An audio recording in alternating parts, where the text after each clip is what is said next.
everybody. Can you hear me? Yeah. How's it sound? Booming. Yeah? You want it down? God. Is it too loud? No, it's good. It's good? This matches your personality to me. Booming. Wow. Joe, Whoa. welcome to the Bending Brains podcast. We're at Bending Brains. We made it. Episode 1. Episode 1.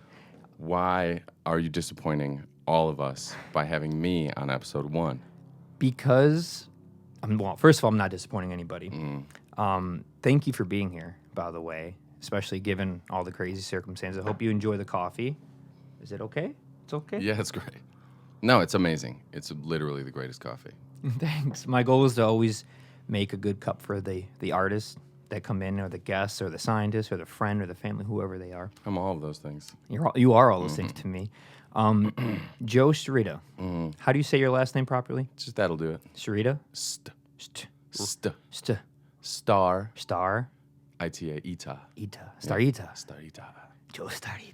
It's less Japanese. More Starita. What does that come from? I think it's a sort of forcing together of the words Santa and Rita. Santa Rita, Saint Rita. Really? Yeah. Are you just making that up? No. Okay. It's hard to tell with you. Starita. It's Spanish. Yeah. Really? Mm-hmm. How much Spanish blood do you have? We're going straight into it? Yeah. So, yeah, I'm named Joe Starita after this guy who helps raise me, who turned out not to be my real dad. So I'm no Spanish. Whoa. Yeah. I sort of solved the case myself, like Sherlock Mobile Homes. And I figured out when I was 17 my dad wasn't my dad. And Mom, you better do some talking. Held How up the did you Polaroid. find that out? It was a Polaroid. I have it. I put it on the internet once, actually. It's me pointing a shotgun at a camera as a little kid, like aiming with my eye. And this strange, desolate man who looks exactly like I do now, sort of with his hands on his hips like this, just looking like disturbed. Man. And that's my dad. So. Who's the chief of police of a small town near us. I'm not going to just... Yeah, I don't want to You don't have to name drop. No. Not even city drop. It's all good. That's really interesting. So, you're a senior in high school, and you find out your dad is not your dad? Well, at that point, I might have been kind of kicked out at that point. Oh, you got kicked out young, eh? Yeah. What were you doing? Why'd you get kicked out? Whoa, Ben, I thought you said lighthearted. You said we could swear. You could swear. I don't care what you say. I'm on this podcast, Ben. Do you know my cat is named Podcast? Is that why I'm here? I have a cat named Podcast. One of the worst cats. You don't have to answer that question. I was just, when you hear us getting kicked out, it's kind of always, I kind of always want to know why someone. There is a story. It's all right. But I mean, it's not what you want it to be. It's not because I was, I had, they were always like, getting on top of me about my, I was wasting leadership potential, and they thought I was trying to be like a kind of a leader of a cult, like you now. Back then, I would sort of sick my friends on, I would tell them tip over that soda machine or close the door on Mr. Radzik or whatever. Oh, that was my gym teacher. It's okay. We were fine by the end of it. Wait a minute, junior high school, I'm flittering around. But anyway, I lost my train of thought, Ben. This is super uncomfortable for me. Is it really? Yeah. I tried, though. You have your MJ No, hat. it's not about that. You got the mug.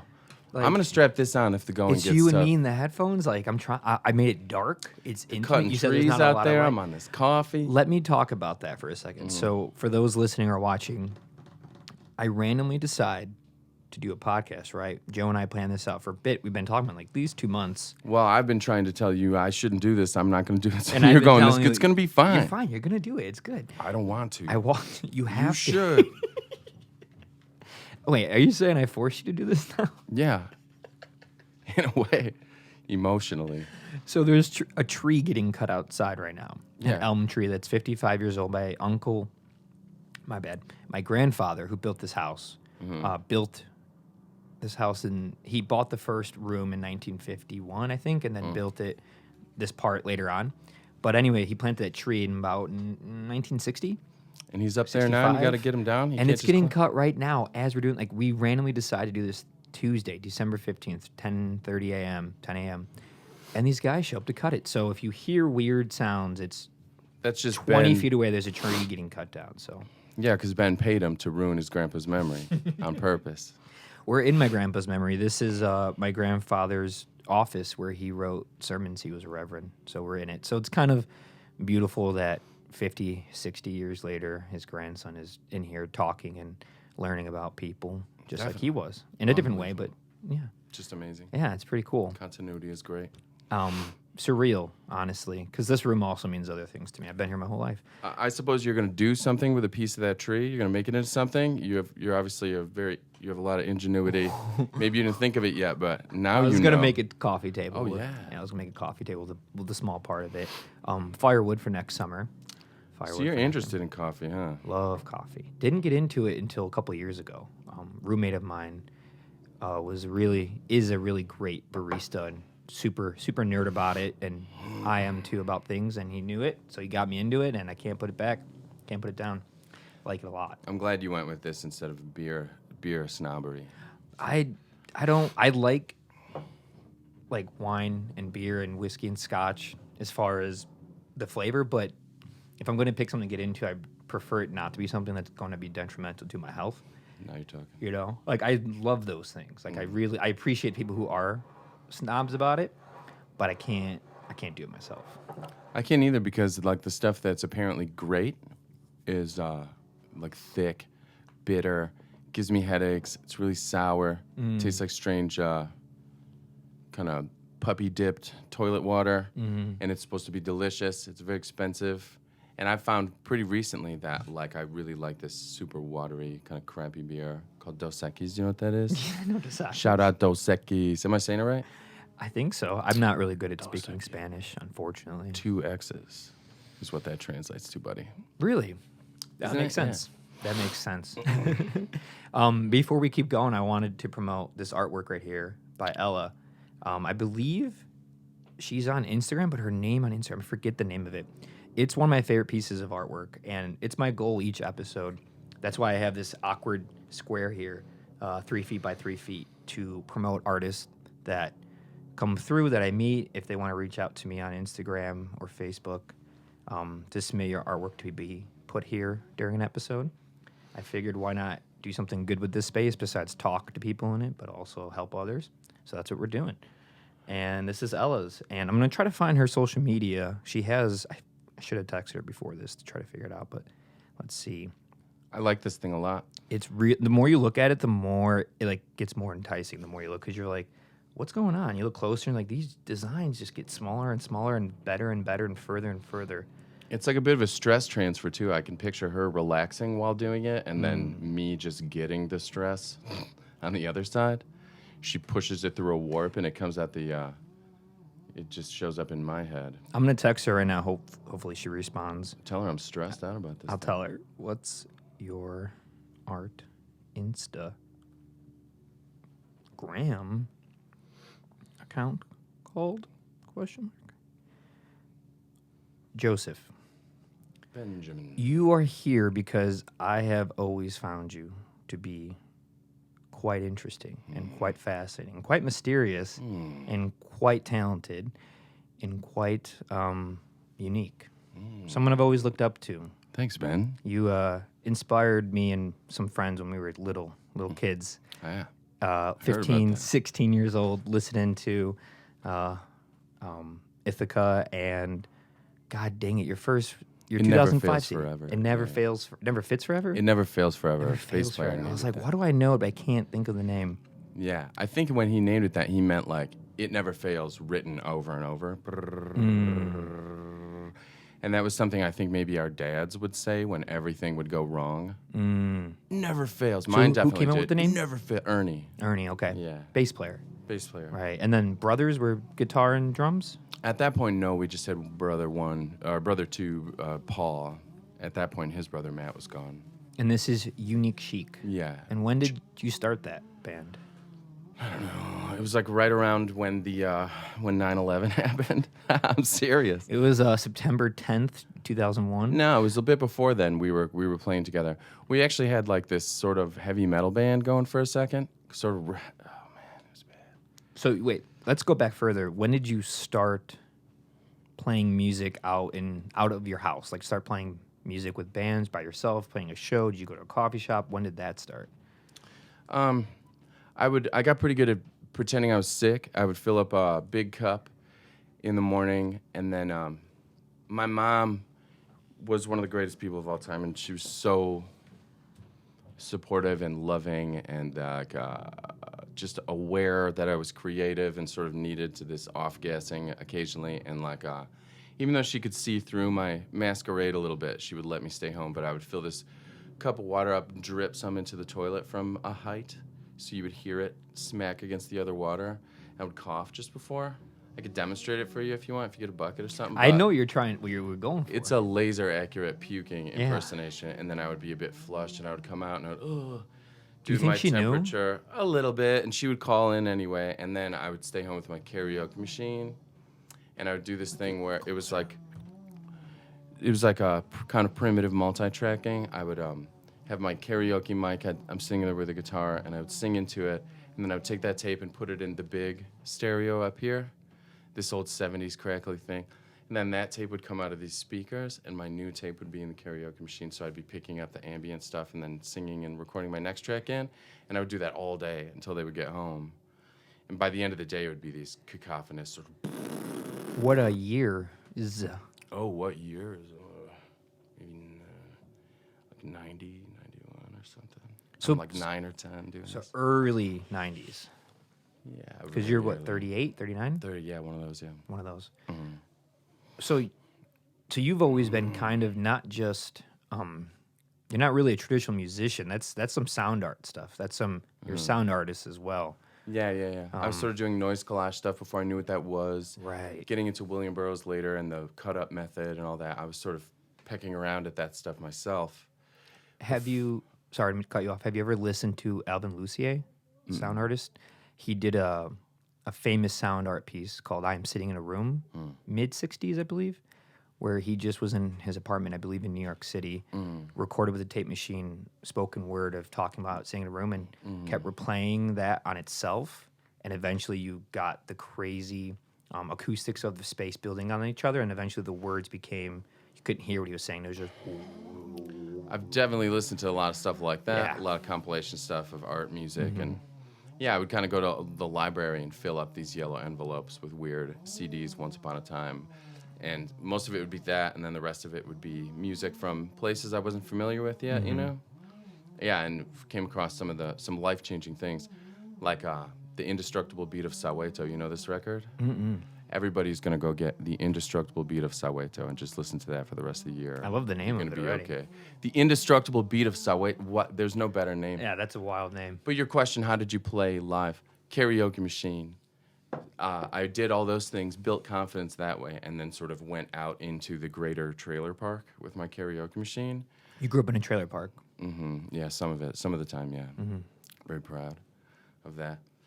That's what I'm saying. Sherlock Mobile Homes. That was the trailer joke. Yeah, no, I know that was just clarifying for guests. That was about trailers. Humor, trailer humor. Now, my first one, I babysat for these like pyromania kids, and I played with my friend Tom in their yard, and we did a bunch of like Courtney Love songs. Nice. Yeah, she was awesome. I've just sort of woken back up to the idea that what's that one? You know what I'm talking about? Yeah, play for it. That's why we have a guitar here for Joe to pick it up and go for it. You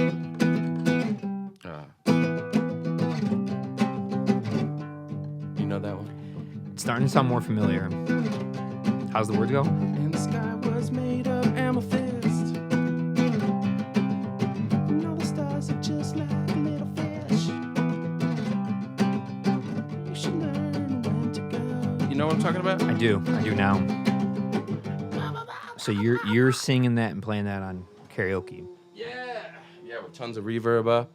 Yeah. I was writing my own songs, and my other neighbor, Pat, we decided to concoct this big love song. I wrote the whole thing with this big love song, but I let him sing the second verse, you know? Yeah. We would like switch off verses. And I sort of supported him in that. Look, oh, he wrote this. But we serenaded our girlfriends with it. Nice. With great success. Wait, so on the subject of girlfriends and music, Did you ever have the intention of playing music or guitar because of love, fame, or money? Love. Yeah, It was love for you? Mm-hmm. Interesting. For another person, were you trying to I mean, impress no, them? yeah, that stuff would be going on. I found music before I had any of those So inclinations. your own love is what you were saying. I mean, at first it was this like thing. I think I found it near some pretty weird trauma, and I was able to kind of grip onto that and just kind of focus on this weird puzzle, figuring out this puzzle. I basically loved the harp, and in the way that when you're a little kid, you sort of lurk around your house hoping you're going to find that thing you're fantasizing about. Mm-hmm. I was like checking all these rooms. Maybe there's a harp in here somewhere. And I found my mom's classical guitar and dragged it out into the woods in Glenwood. At the time, like her boyfriend was this weird guy who was the superintendent at a golf course, and our backyard past the fence was just this sprawling golf course. It sounds pretty classy. Mm-hmm. It was more like if the house from Texas Chainsaw Massacre was on a golf course property. Okay. So I dragged the guitar out to this woods and stuck it into this weird little kind of ancient concrete dam of some type, and raccoons are sort of living near it, and like I would go out there all the time. I didn't know you're supposed to touch the fretboard. I would just wipe across the strings and make these little finger picking patterns and stuff, just thinking it was a harp. But I was discovered to be doing that and then given a guitar lesson. Okay. So you did receive some guitar lessons? Yeah, 3. 3? Just 3 lessons? 3, yeah. And why just 3? What happened? I think I became a guitar teacher on my first lesson. Okay. You Sitting had it there. in you then. I was like 8 or 9 looking at this guy like, I could do this. I could do Yeah, I could do this better. That's so fascinating. Mm-hmm. I never took any lessons. Never wanted to. Never wanted to. Just wanted to go at it. Yeah, in loads of ways. Most of my musical heroes are a bit untrained, Yeah. I definitely don't play trained at all. I'm a very sloppy player, but I lean into it. I just wanna play the kind of. I've gotten similar vibes from you. Like kind of play the whole instrument, not just the 6 strings that are there. For sure, yeah. So like I've always been like I had a friend say a soundsmith. Said I'm just making sounds everywhere else, but sometimes the strings. Yeah, there you go.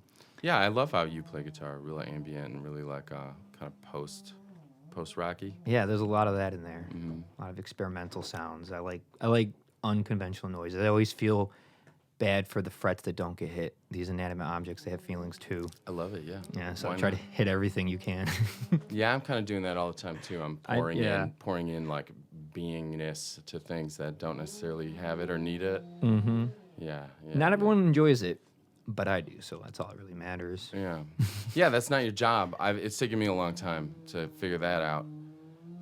Someone liking or disliking it, you just have to have nothing to do with it. I have to have nothing to do with it. Oh, yeah. Can't interact with it afterwards.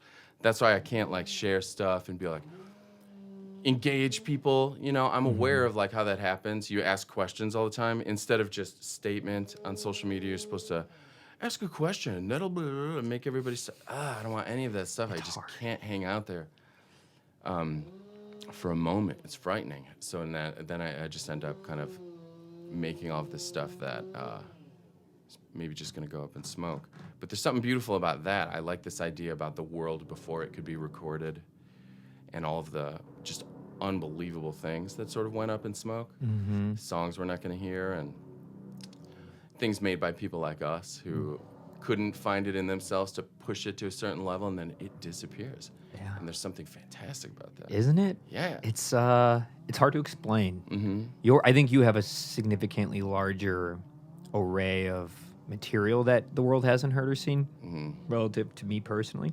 But I do know what you're saying. There's a couple projects I have that I think there's like 11 people on the planet that know about it, and like 3 that like it. Yeah. And I'm like strangely just fine with that because it is what it is. I'd never had to do any. I feel no guilt about any process of the whole thing. Wow. I can get sleep at night. I have tons. I cannot sleep. I sleep great. Yeah, I don't. I used to not. It took a long time to be able to sleep well. Really? Oh, yeah. What do you do, like tea or something? What's your deal? Mostly mental, emotional, and physical health has helped me to sleep at night. Yeah. Well, how do you address that laying there while your mind attacks you? A lot of years of it. I used to be terrible at sleeping up all night. Just really depressed and just would never go to sleep. Late teens, early 20s. And then the last quarantine, honestly, helped a lot with, I had to make a decision, like, I could either lose it all in my mind, because everything was being lost, like, as far as creative things, like, no one can record or play music or put on shows or have shows when that was all happening in the way it was. So I decided to work out every day, walk every day, intermediate fast, so only eat between like 10 a.m. and 6 p.m. No matter what. Few exceptions. Once I got healthier and thinner, then I would have more exceptions. But at first, I was very strict about it.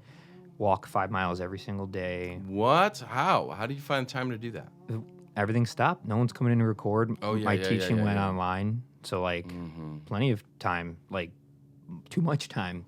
So I used that. I was like, I could use that time to drink, to do drugs, to do nothing, to wallow, or I got rid of all my streaming services, so like don't sit inside watching stuff all day. Go out, enjoy the sun. The winter was gonna be really bad. I knew that, so I was like, I'm gonna stay outside every day, walk, work out, lift weights, just stay out, eat as well as I can, sleep as well as I can. Look at that. So you did the checklist. Did it all, and like meditate, read more, wrote more, stayed within my mind instead of projecting too much, stayed away from the internet a little bit more. Wow, good idea. Just a little bit of those things, they add up. They add up to Yeah. where you get tired naturally, and then you just go to bed at night. Like Whoa. 11 p.m., I just knock out and I sleep 8 hours straight because of the right diet. If you don't have food in your body, you're not digesting anything while you're trying to sleep. Like all these things, they're small things, but they add up. How do you eat in the day is another thing that I struggle with.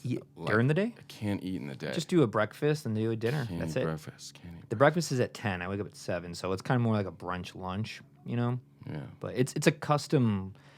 I don't have children. You know, I work from home with all the jobs. So it's like, because that I could fit weird timing, you know? But it's hard. It's not easy, but it adds up.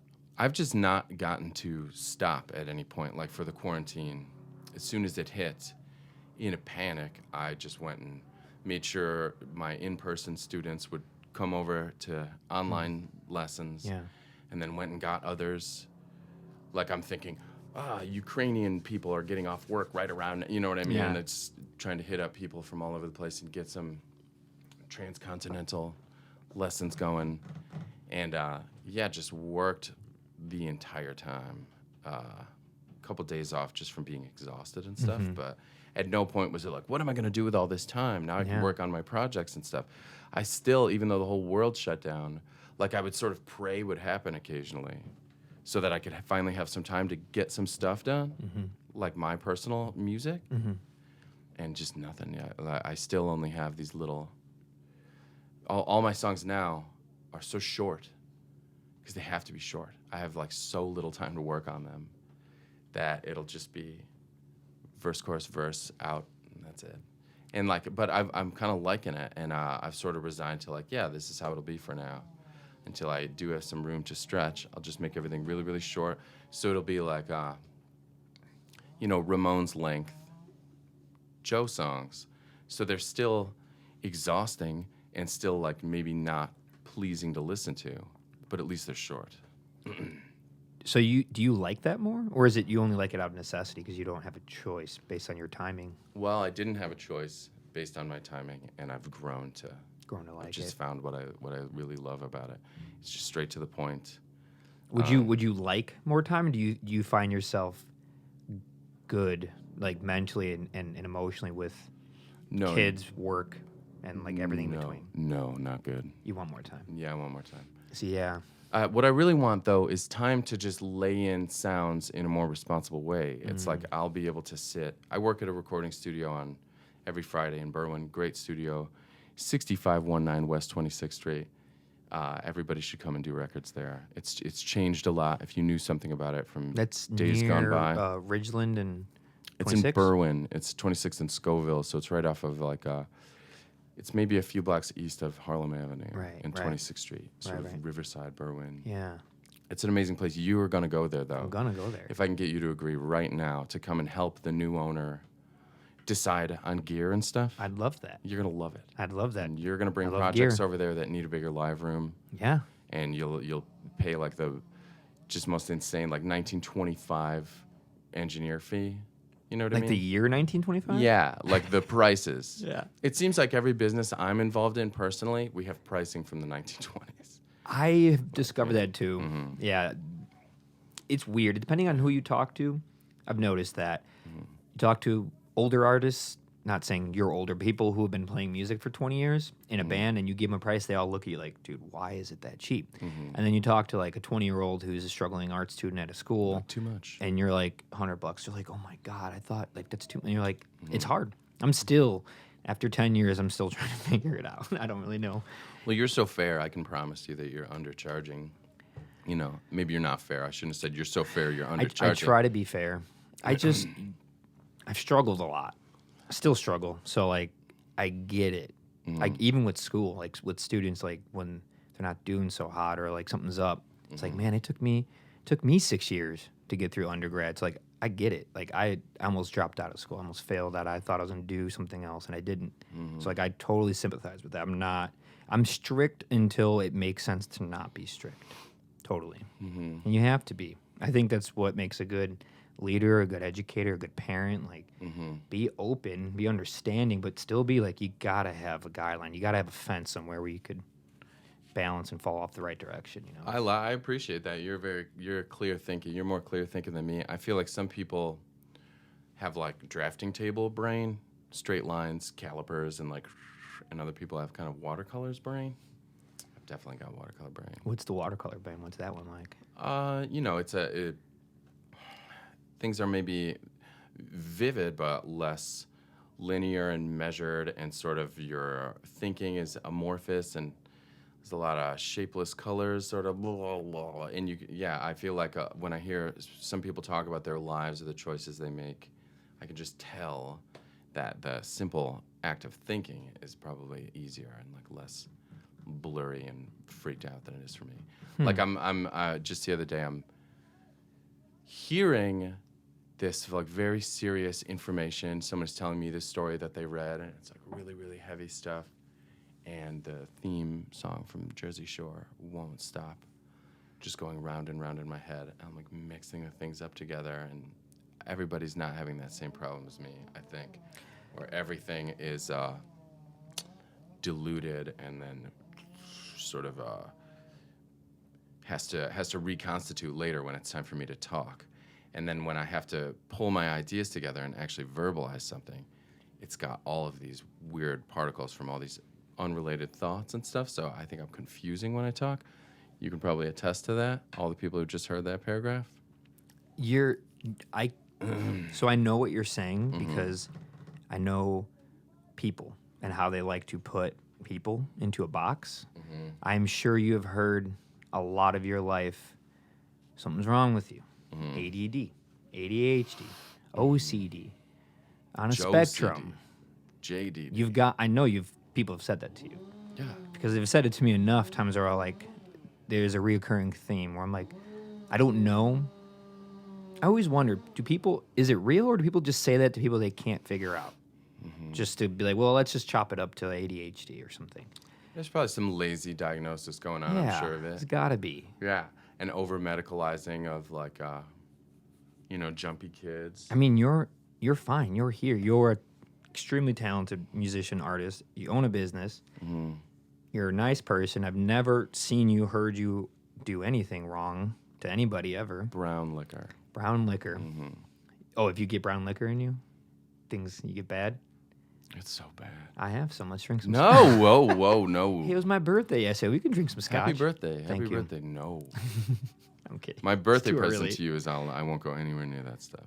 Good. Well, that's another good thing to know when you know. Yeah. Hits a switch. It's just meanness and. Oh, you get mean. Oh You're a my mean one, eh? God. The mean drunk fascinates me because I personally don't get mean. It's just pain But stuff. It's just pain. It's what you pain do with comes pain. out. Yeah, it's pain. So you don't drink? Not like nothing? Well, I mean, so as recently as I've drank and embarrassed myself was this last Halloween. Oh, okay. Where, I hadn't drank in so long, and then I'm sitting there at this bar trying to keep up with these, old dogs, trying to ingratiate myself to them, drinking, coffee cup full of whatever the hell that was. Yeah. And this guy's, keeps sliding these things over to me, and Normally, if I was just drinking some alcohol, I don't ever go to bars and hang out. I don't even think I have. I maybe have never done that. I should, but I'd be playing or something. And then, you're kind of running around the room if you're playing. You're thanking everybody who came. You really appreciate that they left their house and you want to go talk to them. And so you're feeling gravity. You're like interacting with the world. You drink a little bit and then run through the room and then feel all that gravity and stuff and know like, oh, I'm drinking too much. Water time. Sitting there at this bar on Halloween, no gravity. I just sat there and drank a drink. I drank like 2 of them. I was ruined, out of my mind. I'm laying on the ground like talking to the dogs. It was horrible. I was so embarrassed. Well, maybe you just have to find a good balance with it. Just sip on a No, I have small to glass. not. Yeah, I have to just do it playing a show. Gotta and be running through responsible. the room and stuff. Yeah, like you. I try to always drink responsibly. I'm very very strict about it. I really enjoy learning from other people's mistakes and my own. I've definitely gone too far, thrown up, dumb things like that. Handful of times, enough to know to never do that again. But definitely learn from other people. And it's like nothing. You don't see old people who are drinking, who are healthy or alive. You just don't. And if you do, they're a freak of nature. Genetics working in their favor. You just don't see it. Weird. So it's like there's a correlation there. You should probably think about it, learn from those before Jeez. you have to about everything. I saw these like right over the Lithuanian border in Poland. These 2 like 400-year-old guys, arm in arm, like really affectionately arguing, like sort of petting each other with these big, heavy, like hot plastic brown beer bottles that are everywhere there, and like smoked fish hanging. It would be like a converted old gas station, all rickety, and where the sunglasses would normally hang, there's like smoked fish. Yeah, and I remember thinking like those are the oldest like professional drunks I've ever seen in my life. Where were you? Poland. What were you doing in Poland? It was at my friend's. His parents had one of those weird Soviet summer homes. Oh yeah, my favorite kind. Yeah. Well, you know about that? It was weird, like the freezing cold, gulaggy Soviet Union would make sure that you had a spot to get away from the congested city life and stuff. They would have gardens and stuff. Oh my god. It was weird. It's weird how they can be accounted for and be sort of hammered down, and yeah, it's such a confusing place over there. Oh yeah. But we were at that thing. It's a really cool place too. When he was digging around, he was like making some kind of water trench, and he pulled out these like Crusader spear tips. Yeah, Oh my off the God. ground, because there's this river where all of these troops would have been floating down to go and like fight Christians or whatever they were doing. Like hundreds and hundreds of years ago. Yeah. Wow. Super crazy. Man, the history of Europe Uh-huh. is like I did a 23andMe, make fun of me people, I don't care. Why? What's that? The DNA thing? Yeah, the DNA They're thing. gonna make fun of you? And people, hey, they're gonna take your DNA, they're gonna use it again. It's like I read all the fine print. I didn't sign off on any of it. They can't use any of it. It's just a number. I'm not worried about it. We already have credit cards and student loans and social security numbers. Whatever. Yeah. What are they gonna do with that? Who cares? I wanted Are to they gonna know clone you? my DNA. I wanted to know, but you get a broadly 10%. Well, I did 10% European. Like they just can't pinpoint because there's too much of the wars and the Crusades and too much mixing, too much, to be honest, rape and pillaging. Like, Sure. and you just get mixed up in it. So the 10% of me is just like a blob of whatever happened in Europe over the last 10,000 years. You know? Yeah. I Same. just can't make sense of it. But it was very fascinating. I learned some things. It was cool knowing the percentages of things I have. I did mine too. It's mostly Irish, and then like Russian Jew, French. Do you know how much Ashkenazi Jew? I don't know exactly. It's a decimal. Oh, okay. It's not super strong, but I had heard it. I have an aunt who would do some kind of amateur archaeology type stuff, and apparently at some point or another she discovered that we had Russian Jewish family that fled Europe because they were criminals. They were like part of organized crime. Do you know what the Purple Gang was? No. The Purple Gang. Apart from being the toughest name of any gang. Yeah, it was like, well, whatever, it is what it is. It's the bunting on the funeral flag at a policeman's funeral. That's pretty gross stuff, but Okay. not now. I think it's very fashionable now. But so they discovered that they left there to go to Detroit, and then like just hid their identity and assumed the identity of these wasps, which I thought we were. You know, my mom always told me that's how she would talk about this other part of our family or whatever. Yeah, but it turned out they were just kind of like hiding Jewish ancestry or something during the 1930s. Wow. Isn't that weird? That is fascinating. Yeah, but they didn't split Europe because of persecution, but prosecution instead. I bet you that happens a lot with different people who just kind of can, if it's long ago enough, you would just assume like, oh, they were just being prosecuted because of this ethnicity or this timing or this leader. Yeah. But there's probably a lot that were like not being, or they might have been, but they were doing other stuff. So they had to get out of there, you know? Right. Yeah, pre-computers, people were able to do a lot. When you always hear like, yeah, my last name, they added this or they took that off. It's like, just did it willy-nilly. No, didn't even ask anybody. Just, I'm this now. Yeah, and like it was convenient then, but what does it do to the whole trajectory of like your family line, you know? It messes things up. It's confusing. I was thinking about this stuff. I have kids, and you think about your sort of genes going forward, and I just can't imagine the comfort that a lot of people have with having that line stop with them. Like I can't imagine it. Like me, like currently, no kids. I could die today. But are you all about that? Like, yeah, I'm definitely doing that. It's a good idea. I'm My indifferent. line will go. Like a lot of people have this. Maybe they're healthier or something, and they think like, because I'm not selfish, I don't care about my line going forward or something. And I can get with that. I can understand where they're coming from, I think. But like I'm trying to not be selfish in a different way to these ancestral people who like had it harder and had to fight to get those genes to go forward, to turn into me or whatever. Yeah. I feel like I have to keep it going too, keep the ball going, even though it's difficult. Having kids is hard. Is the most instinctual thing we have, aside from like breathing and waking up and going to sleep. Well said. It's true. Your body goes running over to address the kid, even if you haven't decided to do so. Parents, never been a parent, but I've been around enough parents, and especially under bad situations when they have to react for a kid, and it's like, it's insane. I swear to God, a mom, you've never seen strength in every facet, like a mom's strength. Like, Yeah, it's true. It's insane. It's intense. My mom is strong. Like she's just will do anything for her kids. Like you've never seen anything like it. I don't know. Dads find a way to do it, but I feel like they socially and genetically maybe share it in a different way.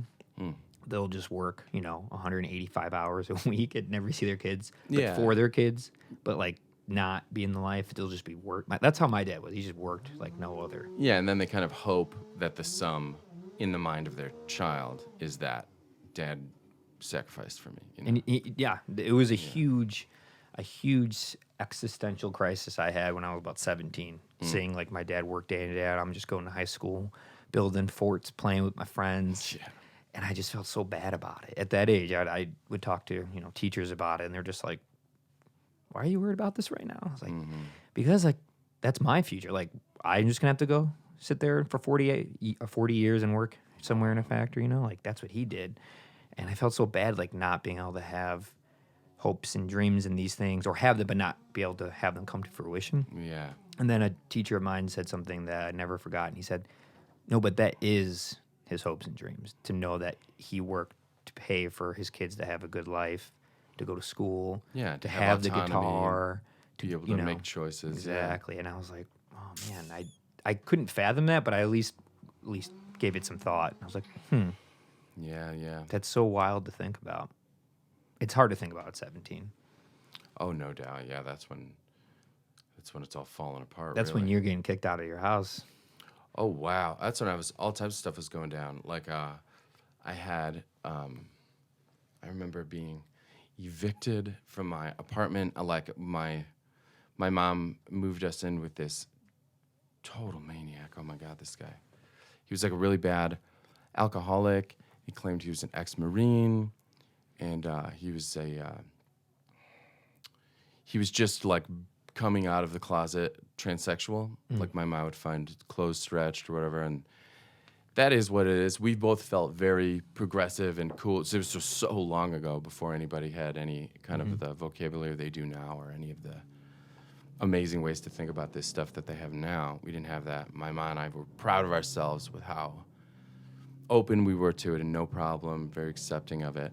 But that was like, as soon as he got comfortable doing that stuff in front of us, he'd just let like all the demons out. He would go out into the world. You'd give him money to buy a coffee table. He would come back with like a dog, a really ill-behaved dog. He would cook chicken on a pizza pan and be dripping. He's blind drunk in a Tina Turner wig and like bellowing into the night. And like at one point he had a nervous breakdown and lost his job, disappeared for a little bit. And then I had this terrible condition that teenage boys will get sometimes where like, let's just say it's tremendous pain and private swelling. And I'm sick as death. I've got a fever, laying in a robe in my bedroom. The sheriffs kick in my door. They'd kicked in the front door, then they kick in my bedroom door. And then 2 recently liberated or chain gang type kind of convicts were with the sheriff's deputy, and they just began to throw all my stuff out. And this is in Hickory Hills, down the street from where we are now. What year is this? I don't know. I'm still like technically in high school, but I'd already been kicked out, so I was having to go to this alternative school in Wheeling. Late 90s then? In a cab. But I remember like I'm catching my instruments as they're rolling down staircases. Like my little violin and my 12-string seagull cracked on its way down. My records and stuff. I'm in a bathrobe, like brutally sick. And they locked the door. And I couldn't get back in the door. And I stood out in front of my apartment with all of my stuff, some of it sticking out of snow. And this guy rolls up in a pickup truck and he's like, "You a musician?" And I just like looked at my stuff and then looked back at him, and he got out and he threw my stuff into his pickup truck. And I'm never going to forget this. Can I say this guy's name, do you think? It's up to you. Oh, man. He was in a band. I guess I can't say his name. I You can say his first name. First names are everywhere. Man, but both of their names are so cool. I mean, I have to say their names. It's up to you. I'm going to say their names. I get into the truck with a guy, and he's like, "Yeah, I'm in a band. I'm in the band Stoneblade." And he hands me a business card that says Stoneblade. And I was like, "Damn, Stoneblade. Whoa, this name." But his last name was Stone, and the other guy's last name was Blade, I guess. Can you believe it? Oh. Well, I would just give anything to be related to one of them, be in that band. Stoneblade. I want to be in their band so bad. Stoneblade, if you're still out there. If you're still out there, I'll do anything. 22 years later. Yeah, I'll play 2-handed acoustic keyboards. You name it, man. Brush keyboard. So what happened? Where'd this go? Like, they picked up your gear and then what? Oh, I had him taking me to, I was a girlfriend's where I could put my stuff into her basement, and then I would live in my 1986 Buick Skyhawk for a little while. So you had quite some upbringing. Oh, man, Ben, come on now. I mean, But I could it's tell. not. It's not going to be one of those. You know what? Hold on. I have to remember what a friend recently told me. She has to tell herself before every single interview type thing she does. This is not therapy. This is not therapy. No. This is not therapy. It's not therapy. I'm But not a therapist. I have to super say that to myself, or else I'm going to start treating it like therapy. That's okay. I'm not a therapist, nor do I want to be one. That sounds like a rough job. I just like talking to people. Yeah. And I find myself with a lot of creatives who unfortunately had some rough, fascinating, questionable upbringings. Thankfully, I did not. Grateful for it, but I know enough people who have, so I'm totally comfortable. Makes sense, though. It makes sense because that's what you do with. That's how you cope with trauma. Sometimes for some people, is you got to build stuff out of whatever ingredients you've got. So if you got really dismal ingredients, you still have to make something out of it. You know? Yeah, it's what makes some of the best expression, and by expression I mean art. Yeah, I think it's behind. It's one of the big reasons, like, I don't feel reasonable sharing or calling attention to my work, you know, is because, like, for me, a couple lines go by, and wham, I'm right back in that hurricane of memory that I had and tried to distill to make a sentence. And it'll turn it on for me, and that it feels kind of bad, but it just feels like I'm riding through something. And for other people, I feel like it might just feel bad. They're not able to sort of navigate anything. They're not using it like some kind of, there's clues and stuff. They're just catching sort of like the stress off of it or something. Interesting. Yeah, that's what I worry about anyway. Like, and no one said like, oh my God, I can't listen to this stuff. It's so exhausting. But you'll get little clues like, do you write any happy songs? You know, people will ask you like, is this all you do? You know what I mean? But what's Sort of wrong a with thing. this? What's wrong with a sad song? Do you think my songs are sad exactly? Because they're kind of not sad. Well, I mean, sad. So it's subjective. That's definitely gonna be open for interpretation. But I think most of your songs, to me personally, are sad. But I also like love that. I'm a very sad writer myself, and I enjoy it. But I find beauty in the sad things, the in betweens, I like to call it. There's like jokes in there. That's the thing. I think all anybody gets is like the sad off of it. Well, you know do what they I mean? know the jokes? Like, what if they don't get the joke because they don't know it? Yeah, I know that. But again, it's all going to go back to it's not reasonable for me to expect you and everybody to go and figure out what isn't what isn't sad about it, because like just on the surface it's gonna be like, oh, this is sad and it's bumming me out. But I think like a little scratch, little look around down there, sniffing out some extra nutrients, you'll find there's other stuff. I just don't think it's reasonable to expect anybody's gonna do that. Not a lot of people are deep divers on the lyrics and like figuring out what the artist is trying to say. If they have a story, if there's continuity between things. Yeah, what do you do? Don't you? Because I go into lyrics. It's like a really big deal for me, especially when I'm working with people. Like a lot of what I do nowadays is I'll just be sideman to people. And like if you hire me to play guitar for you for a show that's in 2 weeks, I'm going to learn all of your songs. I'm going to be texting you about obscure lyrics. And like I want to be all the way in your head a bit about that stuff, especially lyric-wise. That's awesome. The point of view is so important. But I've just never had it reciprocated, even remotely. You know what I mean? Like it doesn't seem like it's as important to other people when they're listening to stuff. Like, how do you go about it? Do you love lyrics? I love lyrics. Yeah. I mean, I love every part of sound, from again starting off young with the noise art, sound art stuff, not knowing like what you were doing, like not knowing that I'm doing that. The sound of nature, the sound of just inanimate objects being what they are. But lyrics, I've always been into poetry and writing for at least half my life now. And I don't know, it's been the only place I've been able to express myself and feel comfortable. The only place that's for me. Like, no one really knows about my poems or my lyrics, and I like that. It's the only thing, like, no one has to... They can know about it if they like, ask or look into it, but, like, no one really does. They know about the videos and the fest and, like, those things, which is great because that's actually other people. I get to still hide behind it. Yeah. So I get to still be, like, comfortable and have my own private self, you know? But the words that I write are where I feel most myself. That's, like, my biggest expression. So I'm really into lyrics, and it's why I've, in the last handful of years, gotten significantly more into poetry within words of like hip hop and R&B, where it's way more, especially hip hop. It could be a lot more lyrical based stuff, and I just really enjoy it. I really enjoy being able to use language as an art form. It's very, very organic, very natural. Everyone understands words and can speak language, but I feel like lyrics can get a little overlooked, and maybe that's just like pop culture playing into it, the pop world. But I think if you meet people who are really big art enthusiasts and specifically into words, lyrics, poetry, they'll look into it. I tend to look into every musician I know that's more like in the folk world, where they're specifically, most of what they're doing is lyrical based. That's my favorite type of music. And it's not even so much like the timbre of their voice. It's why I always enjoyed like early Bright Eyes or Elliott Smith. Like a lot of people don't, or Bob Dylan, people don't like. They have very specific voices. You either love them or you hate them. And I just love the fact that they would just tell these stories with like simple 2-3 chords behind it and just tell the story. Cat Power, early Cat Power. Like I can have some friends. I would listen to it every night, fall asleep to it every single night, just listening to these words. First time I heard a woman in the 90s, like, sing just no filter, just tell you, like, this is what I'm going through, this is why alcohol did this, like, no beating around the bush, you know? Wow. And I don't know, I feel like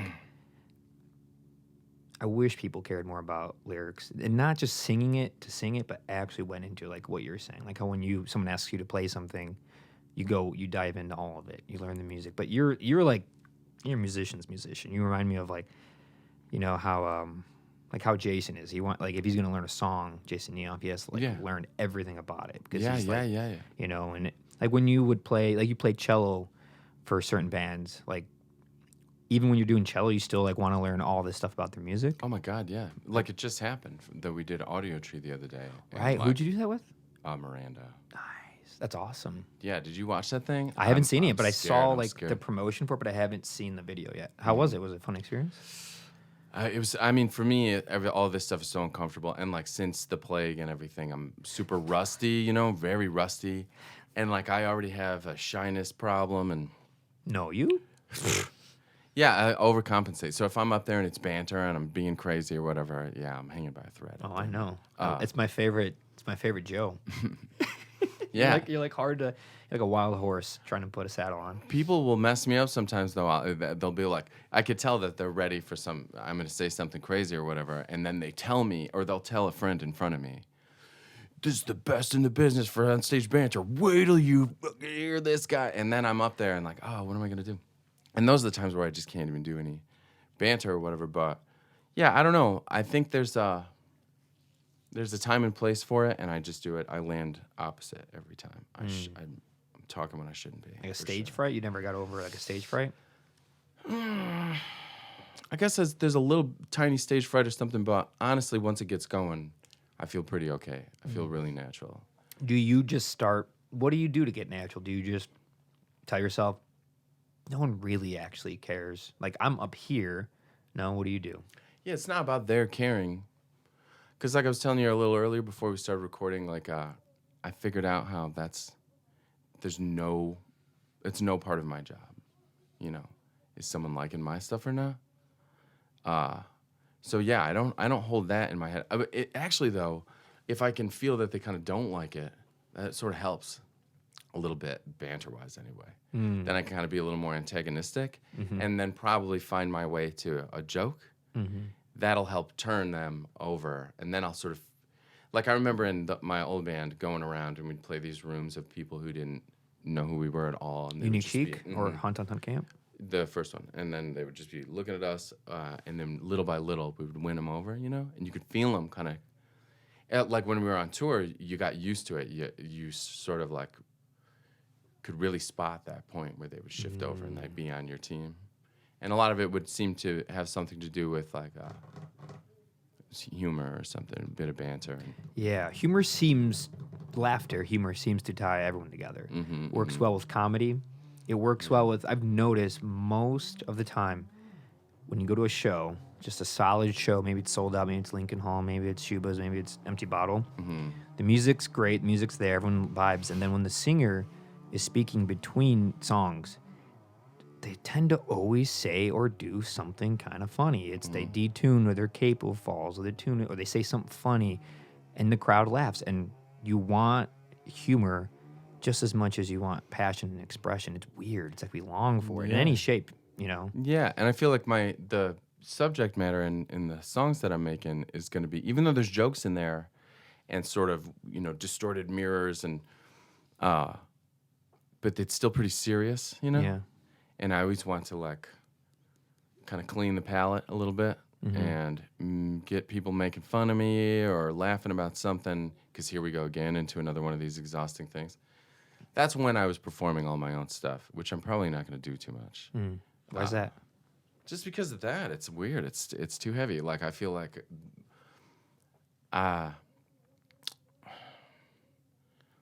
just can't find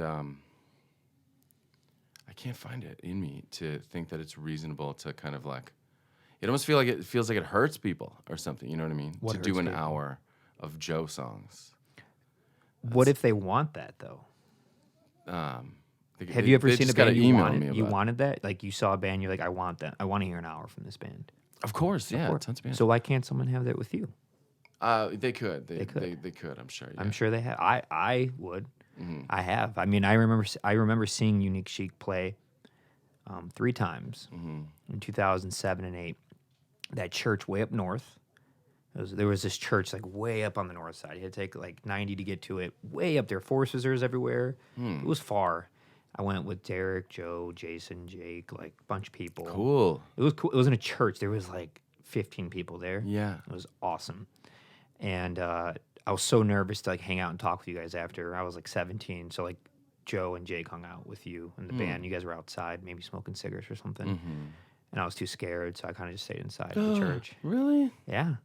I was very intimidated by things. I wouldn't do that now, but back then. And then saw you in this basement, this DIY show on the northwest part of Chicago in Logan Square, 2008. Really cool basement. And then I saw you again at, I believe, the coffee shop, Ashbury, at some point. 2005, 6 or 7. Like all of it was like 6, 7, 8. I think maybe those years. I don't even remember those shows. Yeah, and we had your CDs. I remember why I couldn't think of the 2005 record name because that CD just said Unique Chic. Oh, It didn't you have had, anything like, on a it. little So demo thing. in my mind, it was just like you gave to Joe when you were giving him guitar lessons. So I just thought like that's Unique Chic, and then there was Ithaca. That one actually had a label. So like I never knew the name of that record. I always knew That's the name. Ethica, by the way. Is it Ithaca? Ethica, yeah. What did I say? Ithaca? Yeah, like the town. I think it's in Illinois or something. Yeah. Or New Kansas York or something. New York? Ithaca, New York. Yeah, never mind. Yeah. Of course, it's in New York. We both knew that. Yeah. Anyway, We know all about New York. But we'd always hang out in the DZ, and we had like a music room where I had a bunch of poems and lyrics on the walls. At least I tried to, before someone else would write something obscene in there. And we'd put your music on, and I would like play some video games, have the windows open, breeze coming through the door, just listen to your words, listen to your lyrics at like 16, 17, 18. Whoa. Oh yeah. And what did that do? Was that depressing? It inspired me to know that like at that point you were like the first band I knew of or met that like sounded and played and performed and was like professional, but like there was like I knew you because I knew someone who knew you. So like I never had it was always like bands and me like this kid, and then it was finally like bands like I'm this close, and it was weird. It gave me hope to realize you can actually do so. You could be from Hickory Hills and still play music. Yeah. You know, you feel like that's like New York, Hollywood. That's like big time stuff. You can't do that, right? Well, at least that's what you're told your whole life.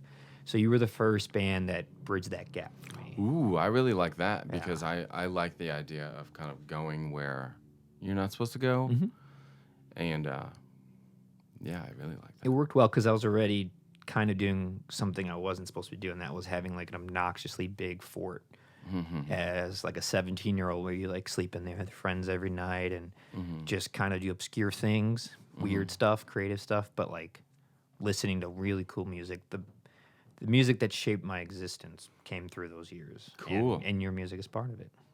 That's fantastic. I'm glad to be part of that DNA. Thanks for doing it. See, but if you had just a little bit more shyness and you didn't record the record, would I be doing this right now? You know, like, I don't know. This is your coffee cup. Yeah. You wouldn't be doing that. I don't know. I have no idea. It all matters. I need a coffee cup of my doing. I'll get you one. Well, the thing is, the Bending Brains coffee cups come in tomorrow, so you just missed it. I'll be back tomorrow. You'll be back tomorrow. Podcast too. So, when did you start Unique Chic? When did that form? Like a really nearby 9/11. Right. So we started from there, and then you guys kind of stopped in 2009, 10? And then you formed Hunt Camp, which is... It's me. It's you. I mean, now, though, I kind of have a little band going now. Yeah. Yeah. Tony Brasponte, shout out. Kate Nadolski on cello and bass. Ooh. That's it. We'll have to get you in here soon. But then a lot of guests and stuff. People, Right. whoever's hanging around can just play on it. kind of like you are to other bands. Or I'll pull students on. I'll notice, like, oh, this would be a normal time where you would kind of want to plug in a recital. This person needs to start, kind of solving problems like really frantically in front of people. Mm-hmm. And so I'll make them play with me. I've had students play with me Yeah. here. Yeah. Well, let's go on to that. So you're an instructor. Hey, you tell me about it and where it's at, and maybe plug it, promote it. I teach people how to drive instruments at Rossi Music in Oak Lawn. It's on 95th and Cicero if you're in Illinois, Chicagoland area. It's a music store and music school. It's been there since 1958. How long have you been there? I showed up looking for, all 12s. I was 12, and I was looking for a 12-string, and I really wanted one by this brand, Seagull, which had this, 800-year-old Canadian wood that I read about and was fascinated with, and I just liked that it didn't have a finish, and I had played one just very, very briefly and just thought about it. And Rossi was the only place that carried it. So I went in there with that guy, Dan, the crazy dude with the Tina Turner wig who would fight his own shadow and drive around with a big hot cup of vodka that you could barely see through the fingerprints and stuff, who had Full Metal Jacket on a 24-hour day loop with the Steve Miller Band tape cranking. You know that part? Some people call me Maurice. Yeah. To me, that's nightmare stuff. Oh my God, this sounds wild. Yeah, there would be picture it. The TV even has fingerprints. Fingerprints somehow everywhere. Chicken dripping off a pizza pan. Man, oh man. That's wild. What was I talking about? You're talking about I just Rossi. started describing him. Rossi. Oh yeah, but he went with me. Okay. In there and kind of started a fight with the guy who would become my boss. Okay. Started an argument with him. But anyway, they managed to still be nice to me. Mm-hmm. Maybe they just didn't remember me from the time I went in with him to buy the 12-string and he had this big fuss. But then when I came back, Larry, the old ponytail guy, he was pretty nice to me. So I asked my mom if I could take some lessons there years later, take some violin lessons there. And then since then, I just sort of didn't leave. So you've been there for As a student, I showed up when I was 12. 27 years ago? Uh-huh. I guess. I'm not say yeah. But then years go by doing all this stuff. And then I'm in high school, and we had this really crazy show.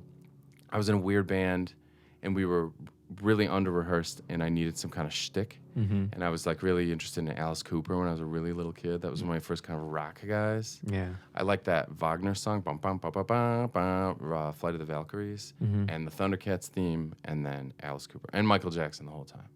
I was a Michael Jackson freak.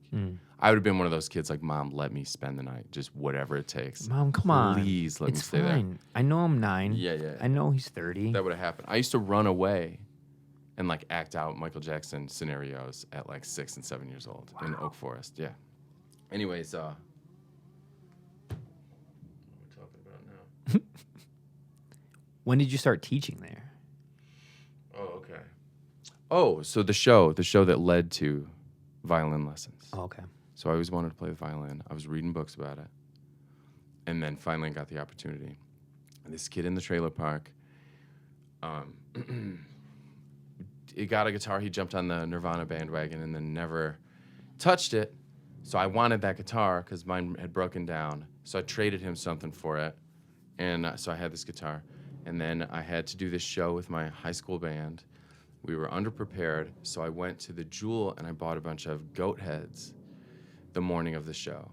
Goat heads? Goat heads, yeah. Real goat heads. Okay. And they were skinned and they still had the brain and tongue. I'm a vegetarian at the time, but I got these heads because I need some theatrics. And we were a really spooky band, And we were kind of playing with the idea and sort of making fun of the idea, which I still do, of kind of Satanism in rock music.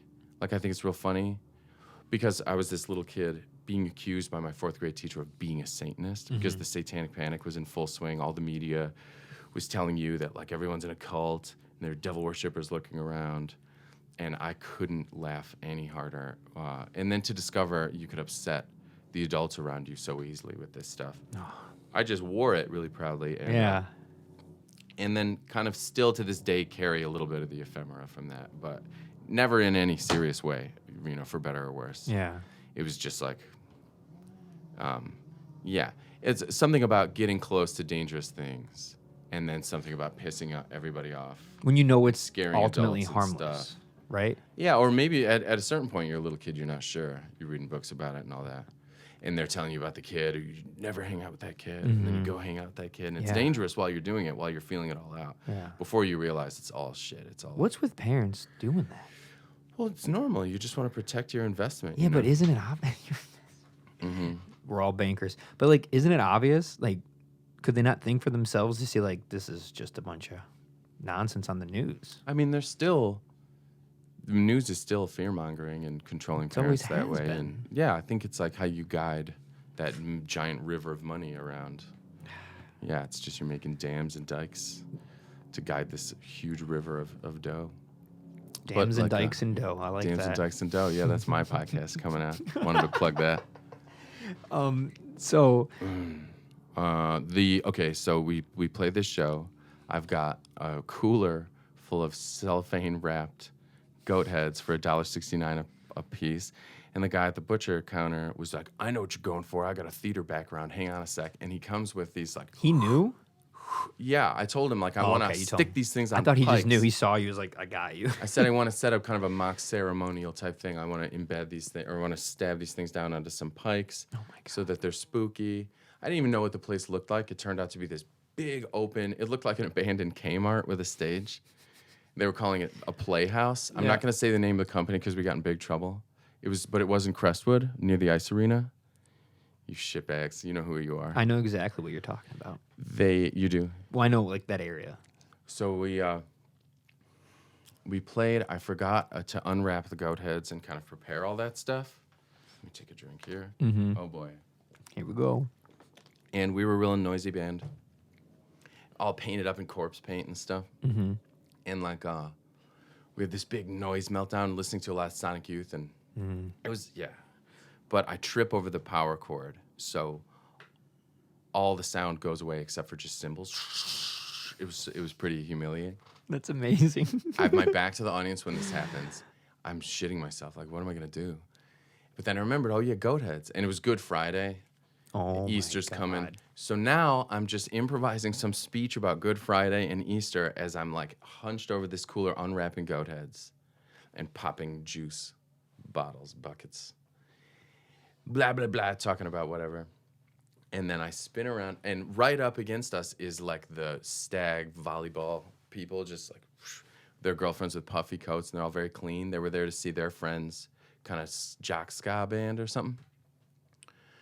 And like I spun around and just carried them. It was like a reverse carry situation where really popular people get covered in gore. But yeah, it was really unsanitary and super dangerous. I wish I didn't do it, but also I'm kinda glad you I did. did it. Yeah. Everybody turned into bloodthirsty goat head maniacs at that point, and they were spiraling around like footballs and sort of spinning around on the floor. Some kid is mopping the band name and some of the blood. The owner of the place is having a visible heart attack and like, you're never gonna play here again, blah, blah, blah. Cops are coming. Everything went crazy.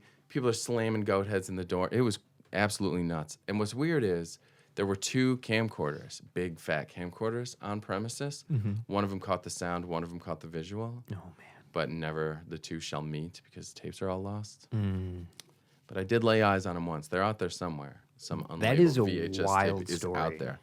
So the band that was going to play after us, not to be outdone, had to get a little something from the night. So this guy grabs his guitars and smashes them, grabs a screen door, like a glass screen door window. It was awesome. He just picked it up above him, dropped it on himself. Oh, my God. And so luckily he destroyed all of his guitars, and he was a pretty serious guitar player. So I was able to, the next couple days at school, work out a trade where I would give him that weird, cheap, unloved guitar that I had just traded for something worthless, and then he would give me his violin. And that's how I got my first violin. So I had to throw goat heads at everybody and hide in a dumpster and like all this stuff. But I finally got my first violin. Then I needed lessons, so that's how I got back at Rossi. Why does this not surprise me? Why is that obvious that is at the start of your violin career? Yeah, right? I know. Yeah, but then I ended up back at Rossi with this guy who would change my life.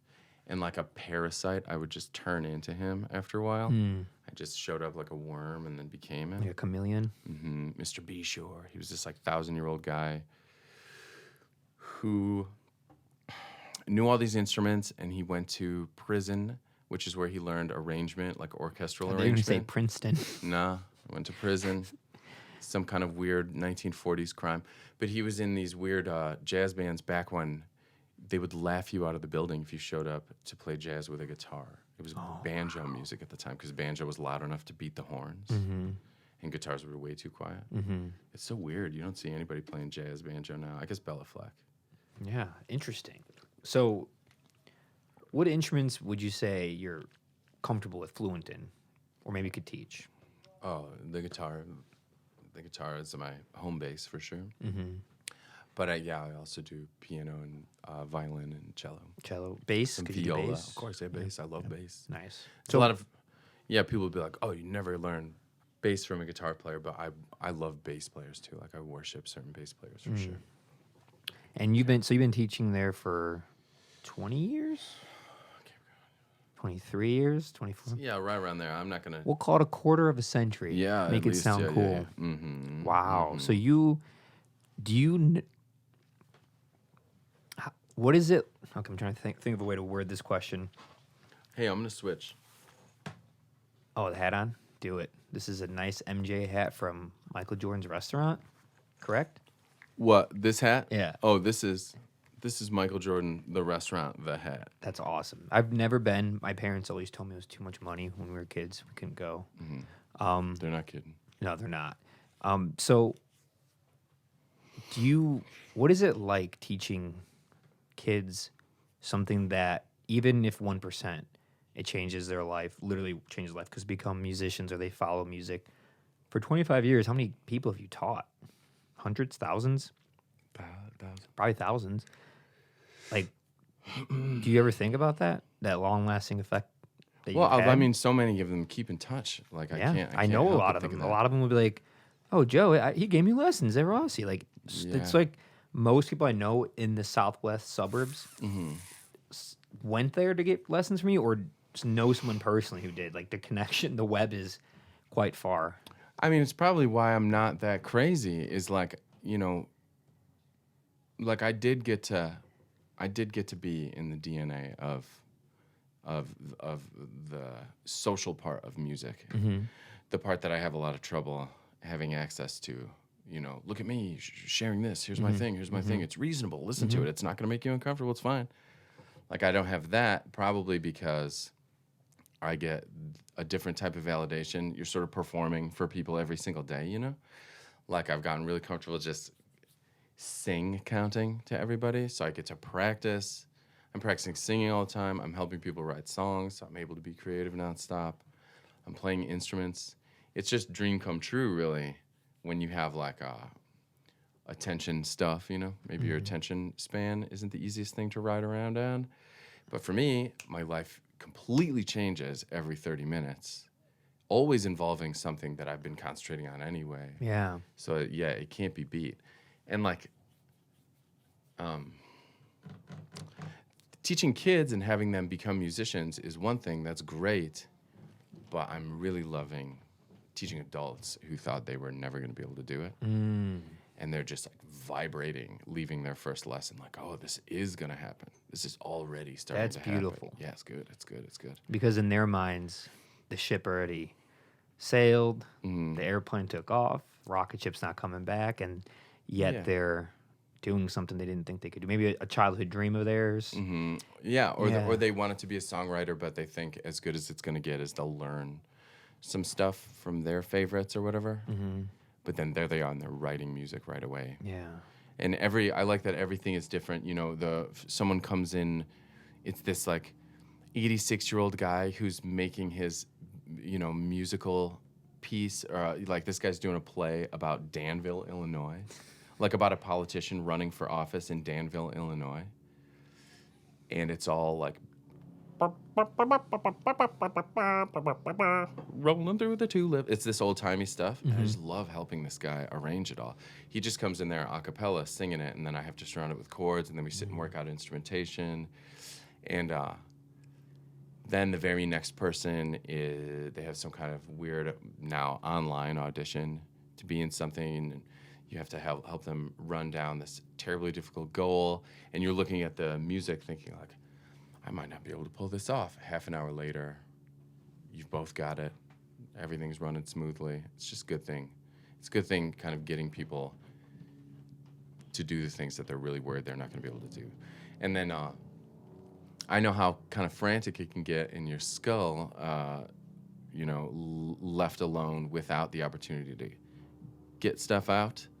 And I feel like even people who don't make art maybe have that, and they're kind of clogged up. Mm-hmm. So I just like the idea that someone's going to pull the plug, and I'll be a part of that.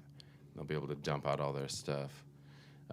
So you like being like you would really enjoy being a vessel, a messenger, a safekeeper, instead of the I. You know, everyone has their eye on you, the name, the brand. Yeah, I don't like any of that. I don't either. I don't like that, but I want to do. It's weird because I cultivated skill in this field that's meant for That. It's like sonar. You have to shoot it out. You do. You have to accept the stuff that comes back, and like, I'm like, wait. Like, what else can I do with this? But I've managed to wrench from the icy fingers of the world itself some way to do the thing that I love in a sincere way. Yeah. And then not have to do this incredibly disquieting thing of like promoting anything. I don't think there's anything more sincere or genuine than helping others, teaching others, being there, helping others achieve something that you know they can do, or you know how to do it, and you can help them get there. It is the opposite of promoting yourself, putting yourself out there, because that doesn't give off the same vibe at all. And yeah, I've always noticed that with you. Like you do seem like you've always had a challenging time being like, look at my music. Look, I'm playing a show tonight. Come check it out. Like, I know I can't even promote a thing. Yeah. Sometimes I'll be really proud of it, and then it'll come time to write something about it, and it'll feel like, oh, it's too late to write about this, too early to write about this. I'm not writing about this. It's hard. Uh-huh. It's so hard. I don't know how to do it either. I just do me, and You're great. You interact with this stuff. You're good at this. not as good as others. Yeah. I usually just post things that are about like life, like what I'm doing or what others are doing, but I'm not as good as others, and I definitely have to think about it. I have to stomach it. I gotta like muster up like the courage. Like, I should probably post something. I haven't posted in a week. Haven't done anything. Like, it's hard, but I can just be myself. I think you're like that as well, and people like that. And I don't know. The numbers are weird. I don't know how to make sense of the followers and the likes and this and the shares, and it's like, it's just so exhausting. Mm-hmm. Yeah, I'm also always convinced that people have this angle on a thing that I'm not seeing that's making ease just totally impossible for me somehow. Like, I'm always suspicious that those around me are able to think easier. But they're not, though. I think they might be. I think everyone is afraid to do it. Some they just go like, I guess I have to do this. Like, this is my career. I'm a musician, I'm an artist, I'm an actor, I'm a comedian. This is part of the gig. I have to do it. Because you get to be behind the scenes of things, and I do as well, we kind of can get away with not doing it as much because we're there. People know we're there. They need us to facilitate what they're gonna do anyway, and they like know we're there. But we don't. We're not like. I'm not the face of an artist related thing. Like, I'm not a face of a band where I have to be like, look at me. And what I do a lot of is look at these people. Like, look at that person. Like, when I share a photo of this, be like, look at Joe. You know, it's not me. It's look at you.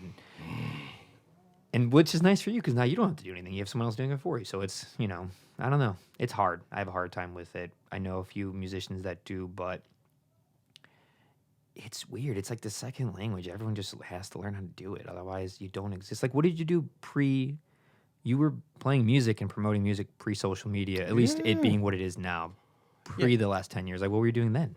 Well, I mean, in a band, like you say, it's easier to point to the person next to you and be like, look at what they're doing. When you're in a band, you're not just carrying your own stuff.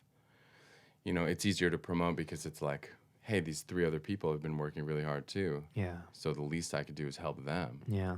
And that's where weird band dynamics will start to happen. Like, one person will feel like they're doing all of that, and the other people aren't, and you get this weird resentment stuff going on. Yeah, but there was that, and like, breaking off on my own, it definitely became less reasonable to be like, this is what I'm doing. But then way after the fact, you realize, yeah, I was alone, but I wasn't alone on this at all.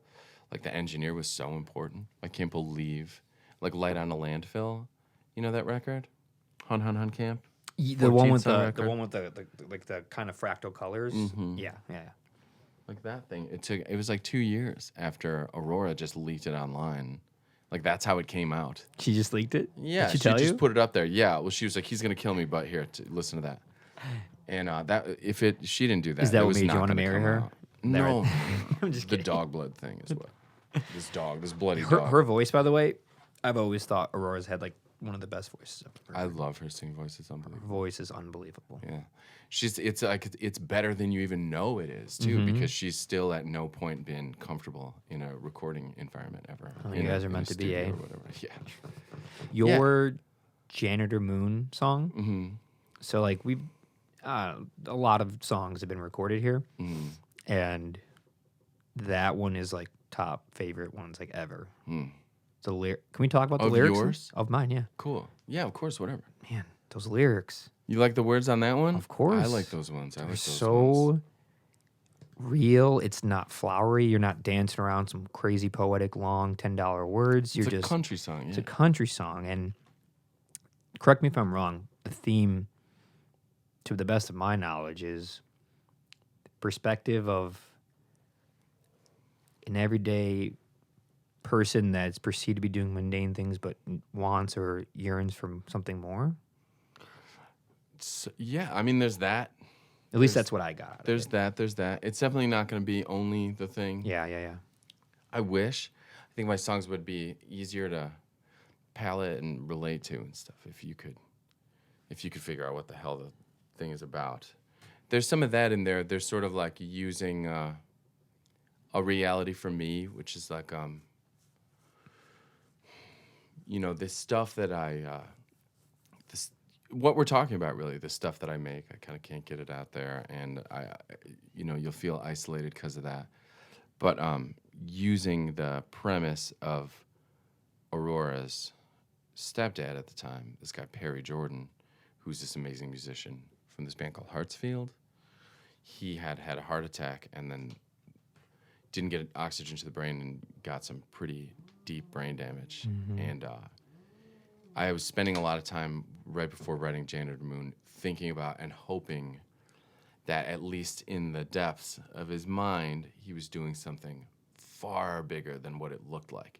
Because what it looked like was just being, surrounded by like bitter orderlies, and it's a stinking place, and he's crying and petting an elevator button and just rocking back and forth like 48 hours straight, and like ripping back and forth through space and time, and just being very confused and terribly frightened, and then normal or docile, and then all of a sudden clear and like hello, and then gone again. And I was just hoping that was just the stuff we could see, and in fact there was this much bigger thing. And I started thinking about like doing a really like thankless and sort of dirty job in some kind of really spectacular situation, like to be a custodian on a space station. And I was thinking about him, I was thinking about me, and it's this affirmational kind of thing.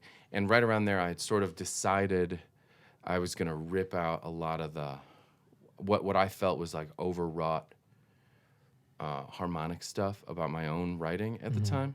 I wanted to peel away a lot of tedium and less chords.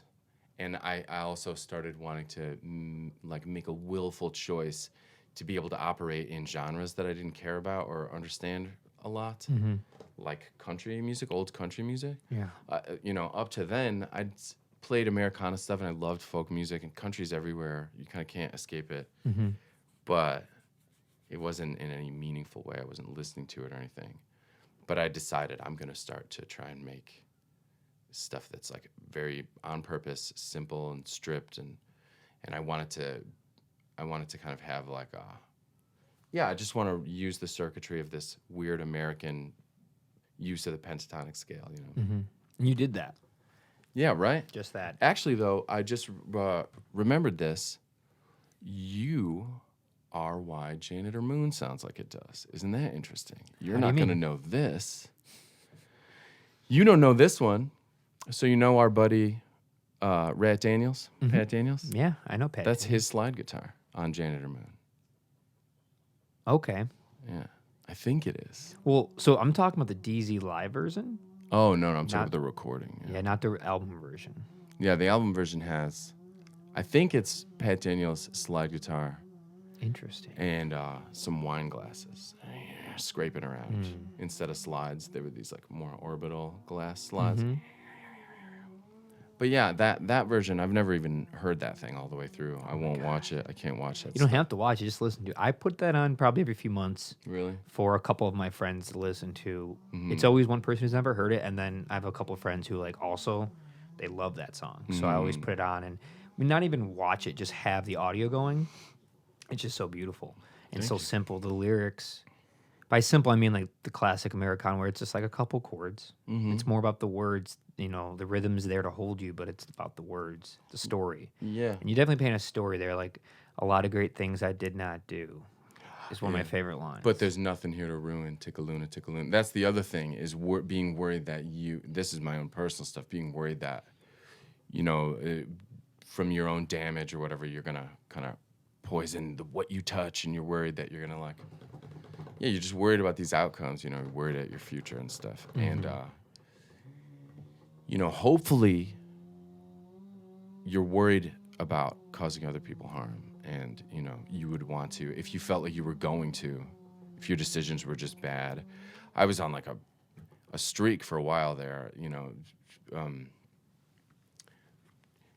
17, life fell apart. I was pretty sure I was going to not make it too much further, you know what I mean? Really? So I was behaving badly. And and you just worry, should that turn on? Are you going to screw people up? Or Was anybody there?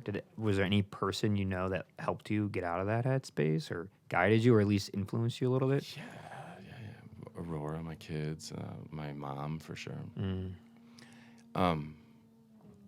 Yeah, that was really nuts though. What a wrecking ball to discover. I mean, it's really, in the grand scheme of things, it's not that bad. I didn't watch some troops like kick my door in and just kill my family while I hid behind some mangrove bush.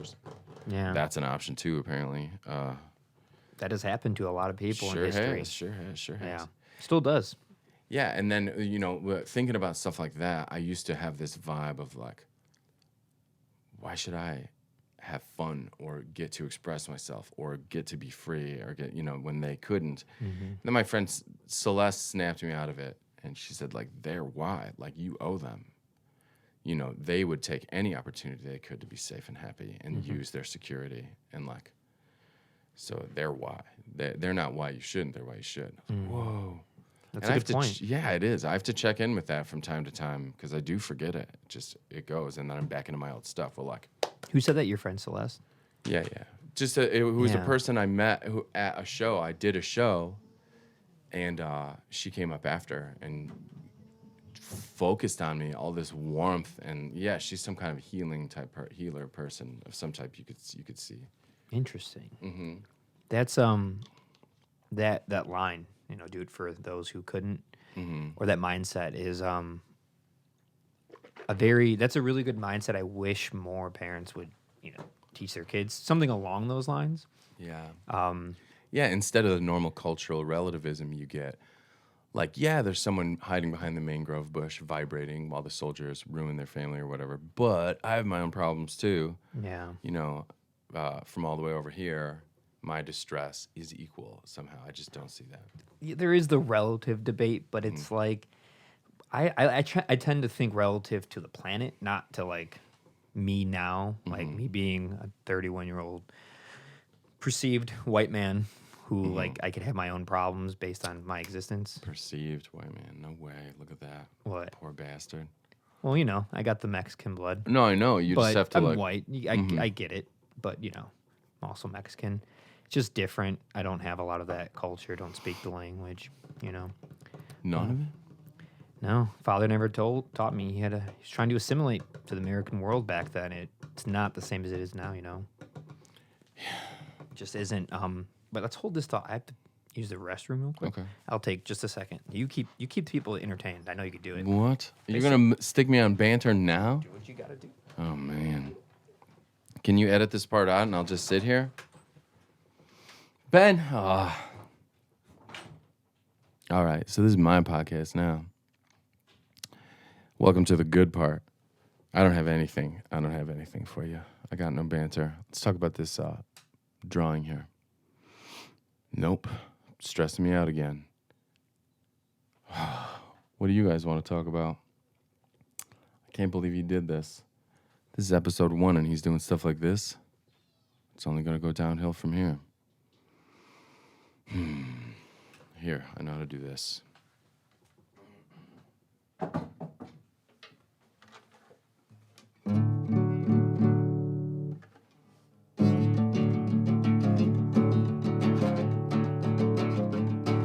Morning, roaring, downhill, pouring. Maybe don't let these skate rat motherfuckers try to talk you out of being any way you think you gotta be their wannabes. Baby, don't fall into the same trap that they did. You get to go be a kid. They don't know a thing about somebody free. Can I play this? They got a gate to key. You get the whole street. Kiss you, watch and go. Baby, don't let these skate rat motherfuckers try to back you out of anywhere you go in there. You're not the enemy they need. Maybe don't fall into the same trap that they did. You get to go be a kid. They don't know a thing about somebody free. And the way you glow. Push Mongo. What you got is gold. Push Mongo. Push Mongo. Push Mongo. That's Push Mongo. Do you know what that is? No. When you skateboard wrong. You don't know about pushing Mongo? Yeah. I think I might have been one of those kids. I had a skateboarding stint. Cool. Teeth went through the lips, and I was like, I'm done with this. You're not supposed to hit yourself in the face with the skateboard. I bit the pipe. I went face first and You bit the pipe. bit the pipe, and then my second On a ramp? half pipe at Hickory Hills, I went up and came down. Face went into it. So Push Mongo is for you. Did you have a bunch of skateboarders at the skate park and they're looking at you and you could feel judged by them and you could tell that you were just getting sliced up? Mm-hmm. Yeah, this is like a message to that kid who's worried about those people. I was definitely worried about him. And it was this heartbreaking thing to discover that I'd been doing it wrong because I pushed Mongo. Mm-hmm. And I'm married to it now. I'll never switch, even though I know for all practical purposes, it's better to not skate Mongo. Probably. But so my left foot is on the back of the deck. I'm pushing with my right foot. So it looks like I'm just zorching through the country on a big clown shoe. See, I don't do Mongo then. I just go lefty. So, what's that called? Switch? Is it switch? I don't know. Where's your left foot? I have my right foot on the front of the board and you I'm kick on the with your left? I face You're left. just normal, yeah. Is that normal? Mm-hmm. I thought that was lefty. So you skate normal. It was you. It was you making fun of me. I got hurt too much. And I was like, I'm done with this. Push Mongo is about just like a little affirmational thing. Like, don't let people lock you out of the thing that you love, that you're doing wrong. Yeah. Just do it wrong. Do it wrong. Yeah. Like playing guitar. Play guitar without wrong. lessons. Play guitar wrong. Wrong. Yeah, I wish you didn't do that. I wish I played something else now. No, we have time, and you can do it again at another point. We have time. Oh, Mongo. Wait till you hear the recorded version. It has the oud. You know the oud? Mm-mm. I have an Egyptian oud. Oh. Like this ancient thing, fretless instrument. It's awesome. Of course you do. It's a good instrument. You probably, how many instruments do you own? I don't know about that. Well, now, with my shop. Yeah.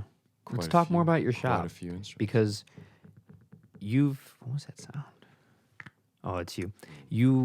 You've taught a lot of people, and a lot of people have gone on to be in bands. It's a connection you have with being able to play in bands, other bands still, or perform on a song or a record or a show, right? And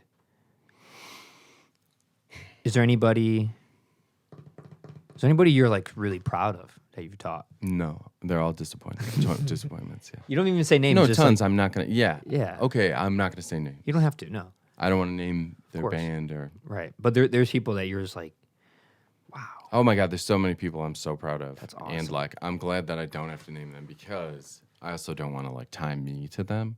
Of course. Because there's that lingering feeling like I don't want to mess them up. Yeah. If I have some idea, that is polluted somehow, then yeah, I don't want it getting on them. Well, and that's very admirable of you. Like that's what makes you who you are. Like the fact that you can't deny that you've influenced or helped artists, musicians you've taught come up with, even played with them. But the fact that you're still not gonna like want to be able to be responsible for it, that's amazing. It's it's amazing the way that you sidestep responsibility. I mean, for me, I relate to it. I have a hard time with the same thing. Yeah. Even though being responsible for certain things, you're just kind of like, yeah, but they're still like they're the artist. Yeah. Like it's still their mind. I was just like there at the right place and time. Yeah, you know? I'm so touched though that there's these people, years will go by and they'll have this project and they'll like need my consideration of it. Like You're looking at it. I feel there right now. valued. My opinion is valuable to people who I respect a lot, and like that feels great. And it is this evidence that my perception is maybe skewed, and that I'm not seeing the right angle on all this. It's not skewed. It's what it needs to be for you to be who you are. The reason why you're here right now, why you're the first guest, is because of you are who you are. I wouldn't have you on if you were like, yeah, I do this, I did that, and this band. Thank God I was there and taught that person. Like that, I'd be like, you could. Please don't come back. Yeah, you think you can come back so I can redeem myself because I know this is going to be terrible. No, this is great. In fact, the chainsaws kind of stopped. Yeah. For those listening, the first hour and a half, I apologize. I'm getting a massive tree cut down because it will destroy this house or the power lines if it falls, and it's dead, sadly. I think they're almost done. Ooh, daylight. It's just laying there in parts. You inspired me to get this curtain because I go to Menards this morning. And yesterday, you're like, I hope it's dark. And it'd be dark. And I was like, I saw pitch black out curtain. No. Video. I saw that Menards. I was like, that's for Joe. Pitch black, no light coming through. Thank you. It does that. I'm impressed. They weren't lying. It's not, listen, it's just so, like I put this on because that light bulb. Like I have this light sensitivity. Yeah. I'm Like not legit just like, or? Like, yeah. Okay. No doctor has told me I have it, but I noticed it's not comforting. And I felt the whole world change over to this type of light too. Like I really notice it. It vibrates to me, these LED lights. Zzz, they're horrible. They're fluorescent lights I didn't like. Very good as far as energy consumption. I know. Like this light bulb, it has like 80,000 hours. Like it's good for the rest of my existence, this light bulb. Really? And it uses milliwatts, like next to nothing. I'm about to refit all those lights and make them LED over at Rossi too, and yeah, It's worth it. It's better. It is worth it. It's worth safer. it. It's better. I just have to somehow adjust. Doesn't give off heat. Like really, like you pretty much won't burn yourself on it. Yeah. These are all for fire safety reasons. I mean, that's a great thing. But car headlights and everything went that way. Well, they went that And way now they're because it's blinding. so efficient. So efficient. You get way more brightness out of it too. When it hits your helmet, Oh, on a bike. yeah, then it's just this insane total blindness that Do you, wasn't do you there. still ride a lot, or Yeah. even your kids didn't stop or mitigate any of that? Having kids, I know it does for some Yeah, motorcyclists. no. No. What is it about motorcycles that keeps you on it, even your age, responsibilities? Like, not saying there's anything wrong with it, just wondering what it is that keeps you going on it. It's like a self-trust thing. It's a self-trust thing, yeah. And at first you don't, you fake it till you make it. Like, yeah, I'm going to make it. I'm going to live. And if sometimes you're not. Sometimes it is as dangerous as you're worried that it is. Yeah. But like if you fight through it enough and be really, really careful and focus hard on rules and focus hard on anticipating what other people might be doing, which now is absurd to do. Everyone's got their phone in their lap. Turn signals are gone. Yeah, what's up with that? I've noticed that just driving a car. Oh, no. Put your signal on, people. Be Don't safe. you think it's some kind of like it's like some kind of societal signal? That we're all on our own or something? You know how bees dying off? Like, oh shit, all the bees are dying off. Like turn signals are gone. Mass coral death. I don't get the turn signal thing. I notice that all the time. It's so dangerous for even cars. It's so selfish and weird to not like broadcast what your intentions are At when you're 65 miles an hour. Yeah. operating a cruise missile while you're like flipping through Instagram comments and stuff. Like, whoa. And yeah, so motorcycling changed in a big way and got so much more dangerous, but also a little bit more predictable. If someone is in front of you and they don't, they're not going to use their turn signal. It's like you can win money betting that they're not going to when they do decide to turn. So now you're looking for all the other different behaviors that indicate that someone is looking around in that way. Their car will sway around, and you can kind of get to the bottom of it and start reading the street a bit and make it a little safer on yourself. But the allure for me is being very much alone and being like, I really hate spacing out driving. Like where you get in the car and you do the same run you've done over and over, like to or from work. You just appear where you were going, like, oh, I really don't like that feeling. It's super frightening to me. With the motorcycle, it's impossible. You're like very aware and paying attention every second or you die. Yeah. Yeah, and you start feeling like you get a little of your life back. Fascinating. You get to be outside. I really like to be outside. This like concept of forest bathing. Before I've been doing that, I guess, for a really long time. Like kind of getting nutrition from just being around Trees, light. Yeah. That's what I've been doing with my walks. I was mentioned earlier, the 5-mile hikes, like going through the forest, walking through all the forest preserves, taking in information, letting the speeding mind. I have a very fast-paced mind, and like that mitigates it. Yeah. Breathing techniques too. Just breathing through your nose and just taking in a forest of not talking, just like going for 5 miles straight. Same, I can relate. Obviously, completely different levels of danger, intensity, but trying to achieve kind of the same concept. Like a hike could be different every time. You can go different paths, different things. You see different people. You help people. My buddy knows the paths really well, so whenever we are walking and some guy or girl doesn't know, they're just like, you could tell they're struggling. He tells them, like, you're going to want to take this path and that. There's things like that. Really humanizes us again instead of like, yeah, like, that thing. Oh my go God. away. Just get away from me. I don't want to help you. Like, not wanting to help people. It's really sad. People need to stop being so angry and mad at each other. It's like, man, we're all on the spinning rock together here. The crazy stuff is the like filming each other and screaming at each other and sort of public freak out parts. Like I will definitely use the internet for that sort of thing sometimes to get a window into things I'm confused about, like arguing. Yeah. Or things that would be humiliating, like arguing. So I'll definitely watch people argue on the internet. I do that. What's your favorite thing to watch on the internet? Kind of underwater stuff. Like I like evolutionary biology a lot, and I like the ocean a lot. Let's talk about that. Deep ocean. Yeah. Let's talk about evolutionary biology. It came to the realization my email address has had everything to do with the very bottom of the ocean for many, many years. I had a publishing company, had everything to do with the very bottom of the ocean. Every time someone starts talking about politics and stuff, I right down to the Marianas Trench. Marianas Trench, my thinking favorite about place all to hang out. Oh my God, it's all I think about. Like, and then only maybe 90 hours ago did it occur to me for the very first time, oh, I could go down there. So now I'm like looking at scuba diving classes and stuff. To the Marianas Trench? Well, no, just to go down and be underwater and be one of these people that floats around. I'm watching all of their camera feeds and stuff Let's just and do it. looking at all their photography. Do you want to team up and go underwater? I've always Are you wanted serious? to scuba dive. Yeah. I love the water. I'm not afraid of it, so I'll do it. Ben, let's do this. We're doing it. Yeah, let's do it. We're scuba diving. Where's boys. a good place to go? Well, Florida? okay. Florida?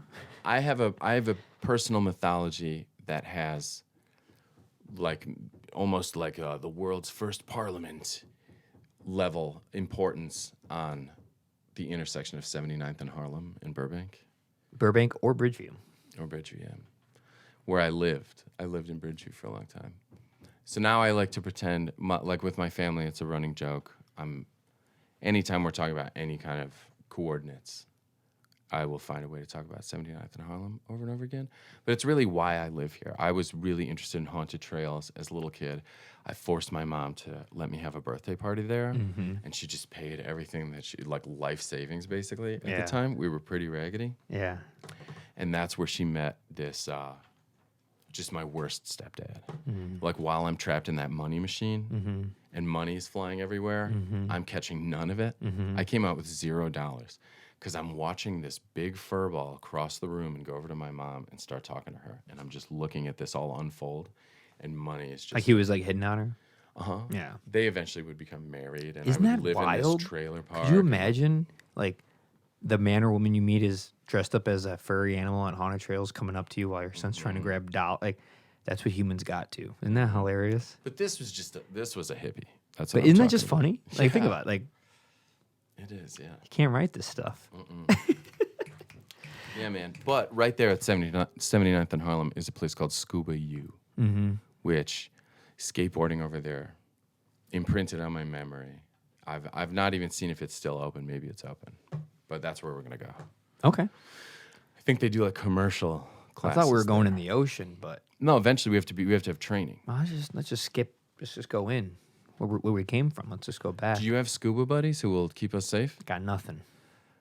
Skydiving and scuba. Want to do both? Nope. Don't know anyone who does those things at all. Yeah, I'm less interested in skydiving. I feel like I can pretty much approximate that. Like,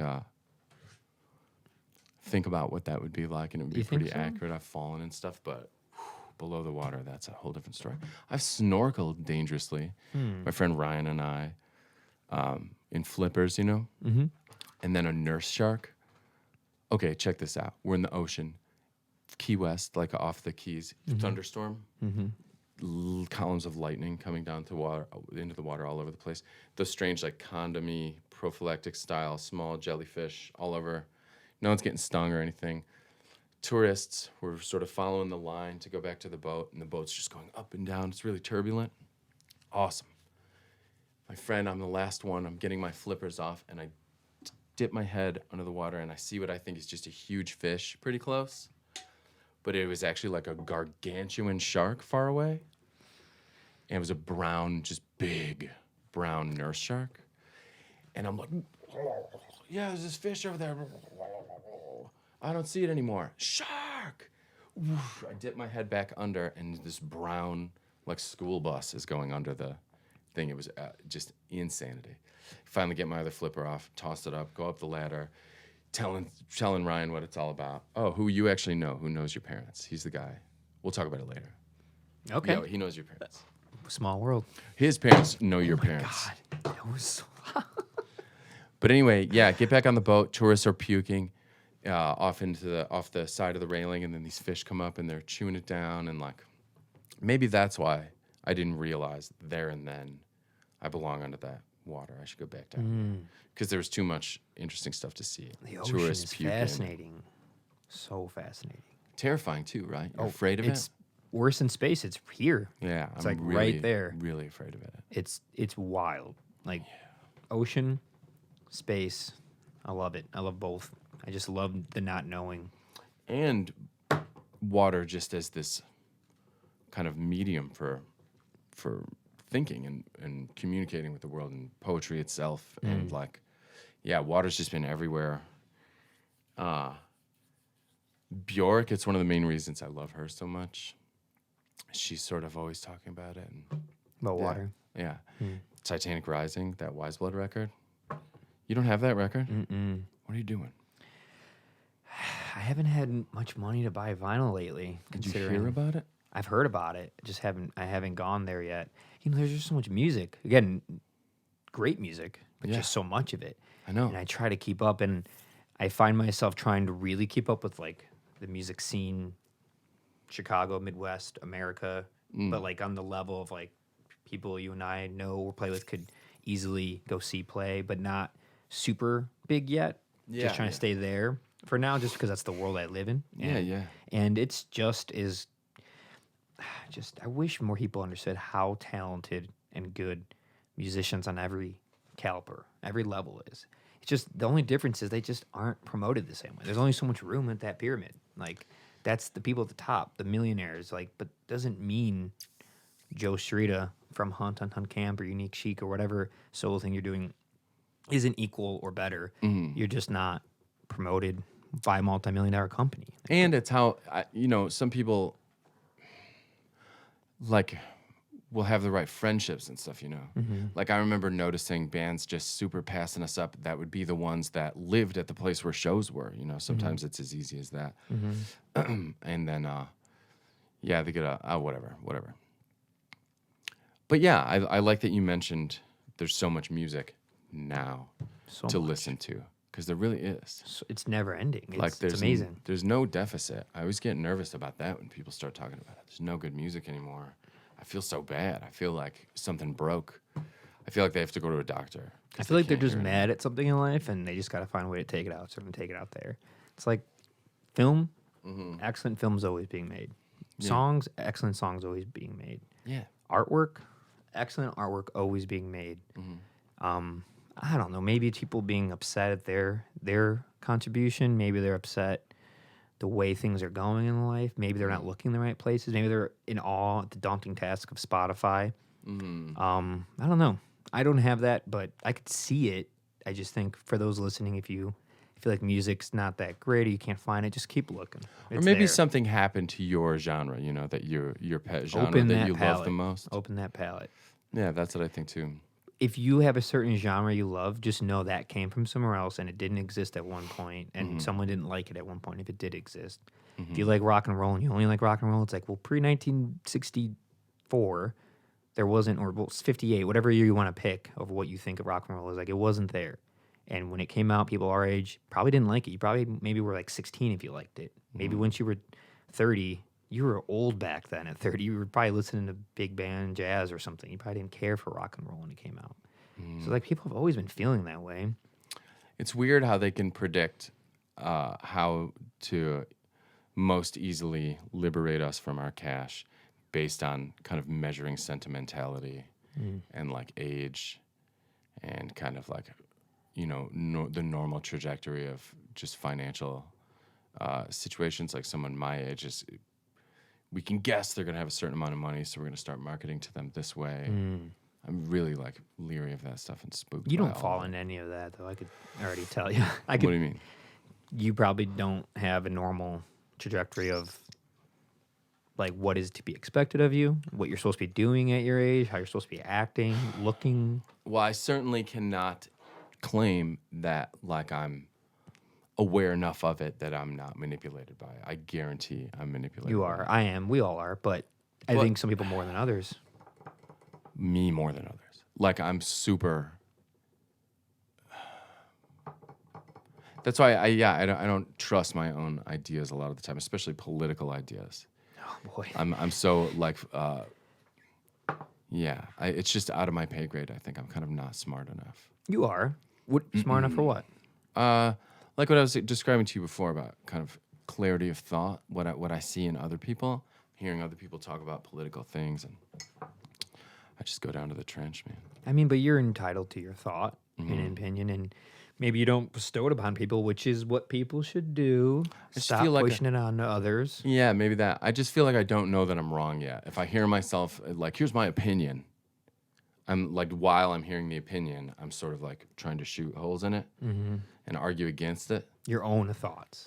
And like that's the same technology at work when I'm figuring out how to like somebody who's sitting across from me, like a client who's going to be super rough around the edges. Maybe they're a little old school. Maybe their ideas are warped or something. And I still like them. I've figured out I like everybody.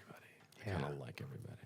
So yeah, I don't have this contrarian thing to just always argue with someone. Sometimes it's just to argue against my idea of them, so I can figure out how to like them sincerely, and figure out where we do kind of meet up, and just everywhere. I've got so much in common with everybody.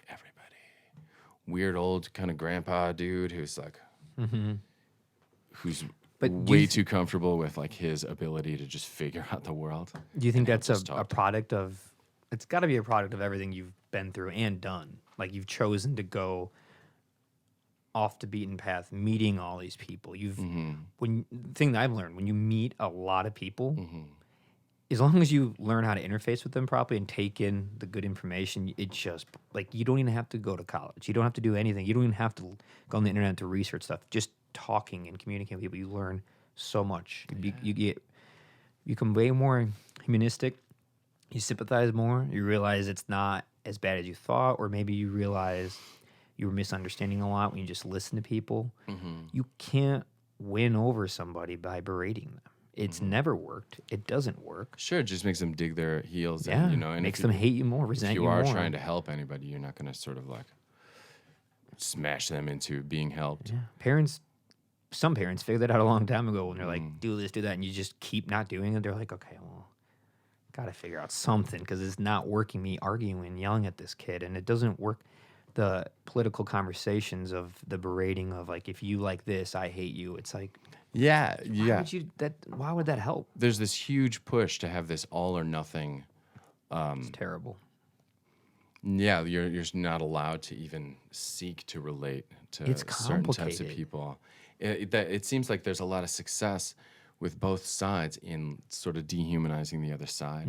They've figured out how to get most people to be really comfortable identifying their opponent as one of the major killable things. Yeah. You know what I mean? Yeah. Or they're a Nazi, you can't wait to kill every Nazi. Or they hurt kids, can't wait to kill everybody that hurts kids, And like, I kind of am trying to refuse to believe that about people, And like, as soon as someone is called something terrible, I'm kind of trying to figure out maybe that's not true and People are complicated. edit this whole fucking thing out. No. People are complicated, Joe. And you give them 2 people to choose from. Well, there's 330 million and 7.8 billion on the planet, and who knows how many more in the universe. And you're just like, yeah, pick 2. You don't get anything else. It's like, what do you think's gonna happen? Like, of course it's gonna be a hot mess. The life is too nuanced for that. There's too much stuff going on. Too many moving parts. Like, you can relate to this. We grew up southwest suburbs of Chicago. Extremely working class, blue collar. Most of our parents or uncles or aunts are from Chicago. A lot of them from the south side. So like they just carried it right over to us. The words, the racism, the sexism, the classism. Oh yeah. Hating the rich, but just being just above the poor. So you could be like, well, they're poor. They're this, they're that. It's this weird balance. But because of that, I saw the poor. I saw the racism, the sexism. I also saw the wealthy. You were able to kind of go back and forth between them when you're like lower working class. But the thing that was hardest was like the words and the choices of our parents, the type of language they would use. It was very challenging, especially the 80s, 90s. People spoke differently. Oh yeah. And I always say when people like talk about like, oh, your parents like that, it's like my parents' last education was in 1973 in Chicago on the south side. When there was riots going on, they weren't getting a good education even then, and that was 50 years ago. Like, what do you think they're thinking? Like, what do you think they know? Yeah. They don't have the internet. They don't have ways of, I don't know what that means. Maybe I'll look it up. I'll Google it. My dad doesn't say I'll Google things. He doesn't know how to do that. Like, so you got to talk to them. You got to try to understand where they're coming from and why. when you have a lot of the population, when it comes to people like that, instead of catching them up, they're just like fully under attack, and then it'll cause them to retaliate against that, but with willful ignorance. And they'll make sure they don't catch up. And they'll make sure they don't sort of like adjust the temperature of their output to make you comfortable, And then you have just this weird retaliation cycle, I feel like it's going on right now. Yeah. Everybody's like just every citizen is now in the Hells Angels, and they're all just lashing out. at a society that But we're doesn't citizens- fit them perfectly. We're citizens together, right? So Mm-hmm. don't we want us all to kind of do better? And like, Yeah, that's come out together on the other side. That's Why how not? I think of it. I think like there's some trick in figuring out how to not let music drive you from a building. Like if it was the wrong music, I would have to leave sometimes. Like if it's like that dude. If one of those songs would come on, I would have to split. But nowadays, what I do is I try to imagine my friend was hired to do bass on that track, and I'm just proud of them that they got a session. Yeah. So now I'm listening to their bass part, Okay. and now I don't even notice this guy. It's Yeah. the best. That's a good way of looking at it. Yeah, we all have to pretend our friend is playing bass at all For times. everything. for to all get- to political get it through. ideas and generational problems. And yeah, they were boomer, but they are playing bass on that Belinda Carlisle record, so you should be proud of them.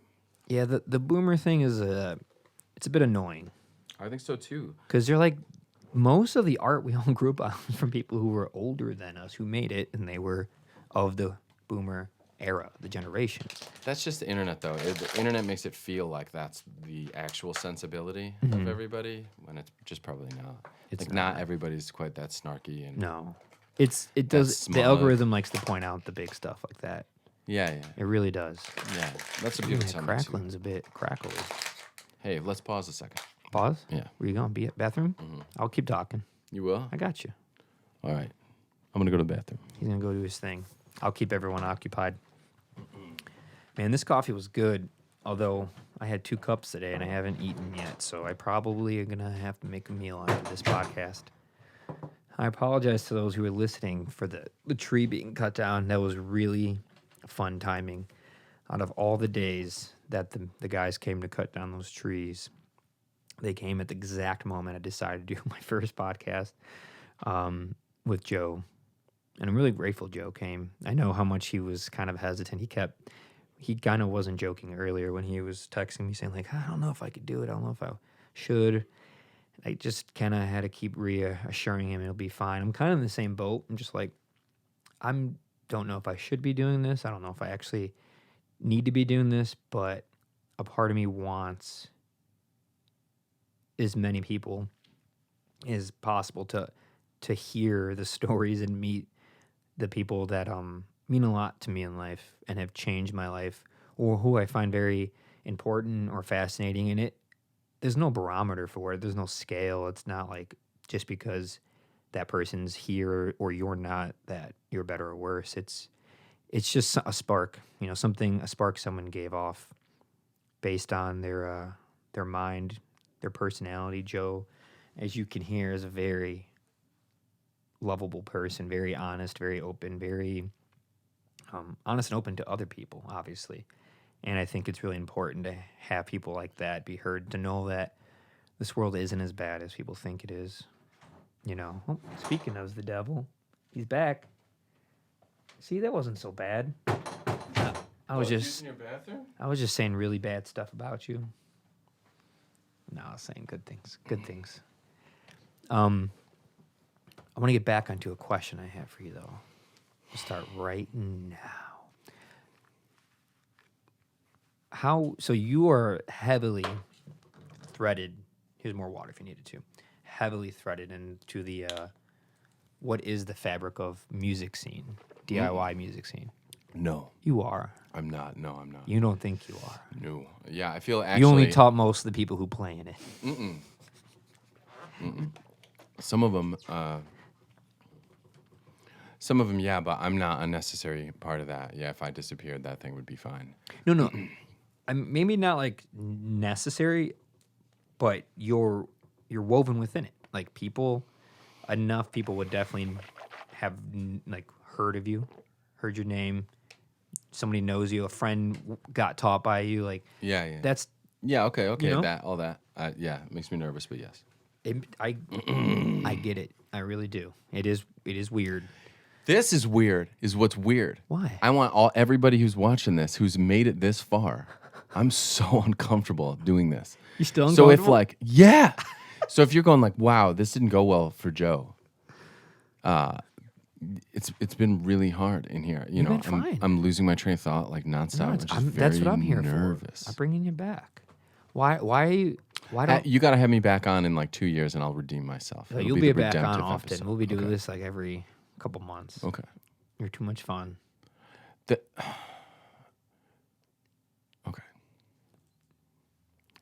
Why? This is not my natural state. Why- Like everything about this is tough. But it is though. You are dressed. You have a Michael Jordan restaurant hat on, That is the only reason why I'm still able to pink be here. shirt with musical notation. This is Black Lake. That's an awesome shirt. Have you heard the song? I don't know, but I like the shirt a lot. It's a good song. And that Black Lake by the Walking God. never heard of him. Bjork. Yeah, yeah. I don't know enough Bjork to be honest. Like I need to know more. I'm just gonna It's be amazing that honest. we're alive on Earth at the same time as Bjork. That's like one of the greatest. Yeah, that kind of gives me comfort. when Now you're things are- convinced me. I'm things are gonna tough. dive deep into the discography of Bjork.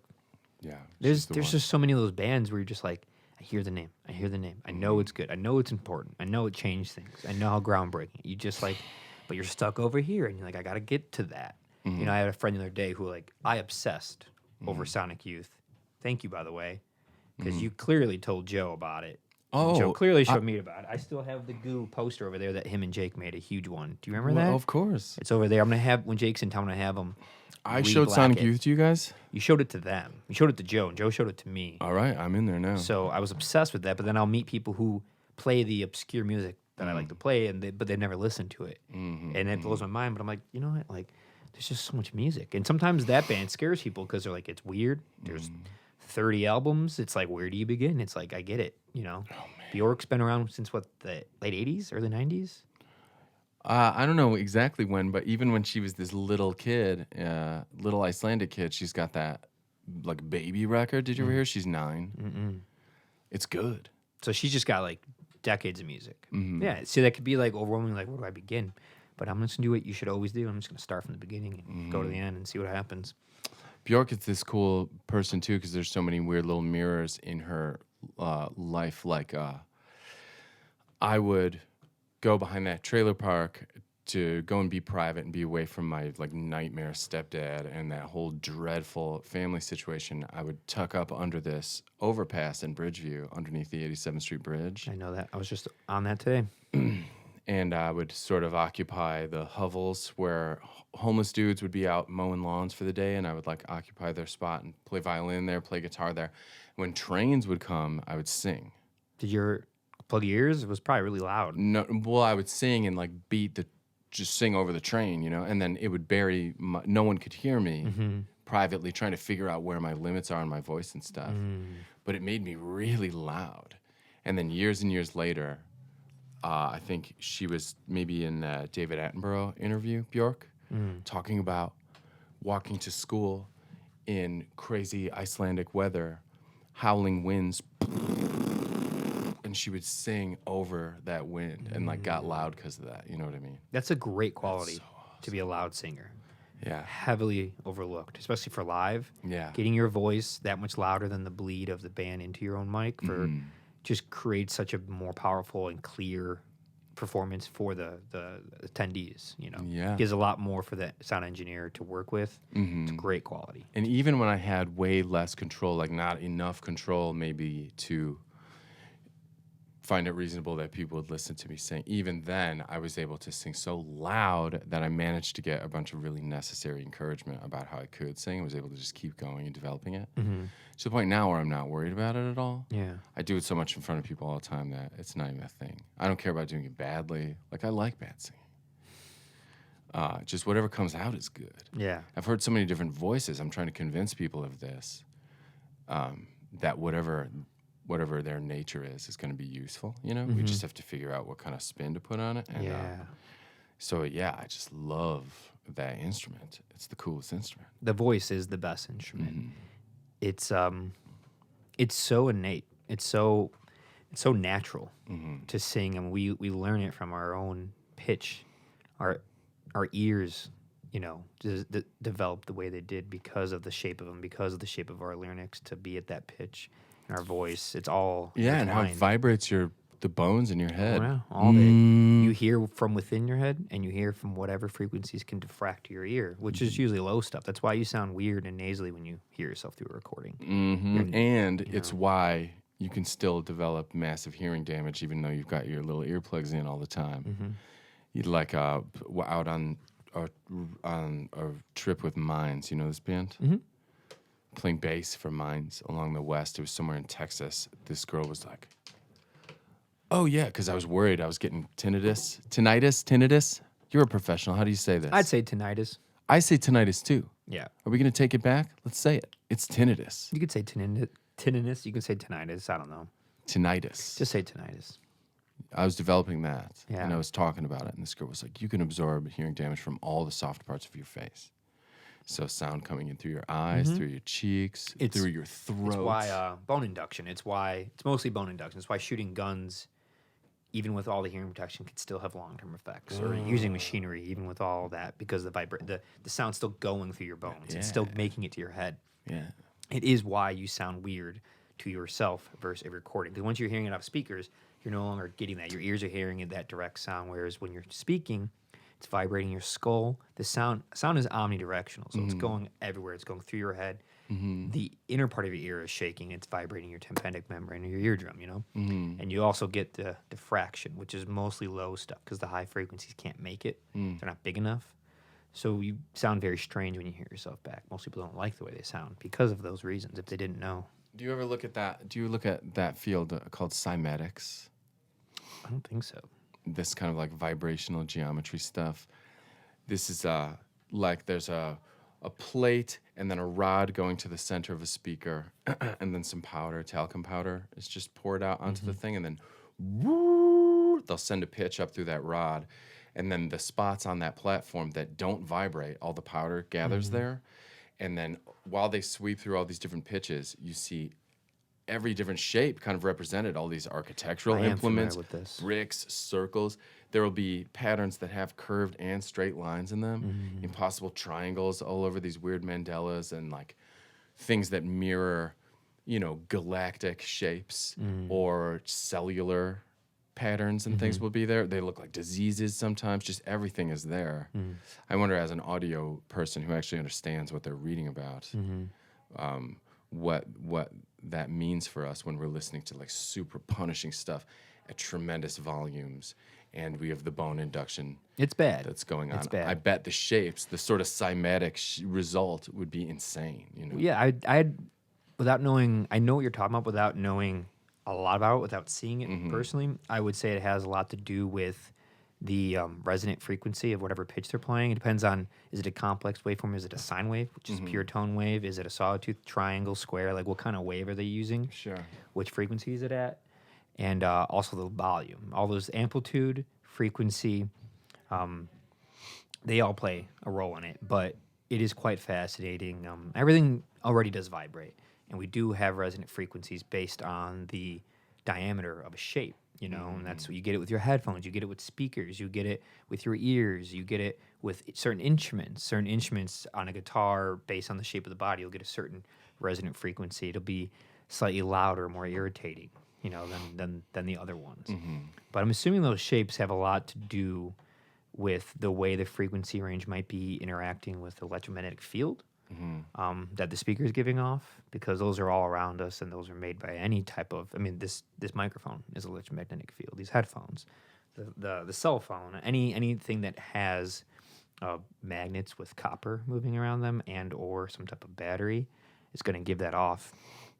And we don't really know the long-term effects about it. In fact, no one really truly knows how electromagnetic fields actually work. We know they do work. We know how to create them. We know how to build the material to utilize them. But the phenomenon of what an electromagnetic field actually is beautiful, because it's like we don't actually know. And that's, what I love about life, learning, is there is a lot of things we do know as humans. But I really enjoy the fact that I hope we never actually get the answers. Yeah. Like, what?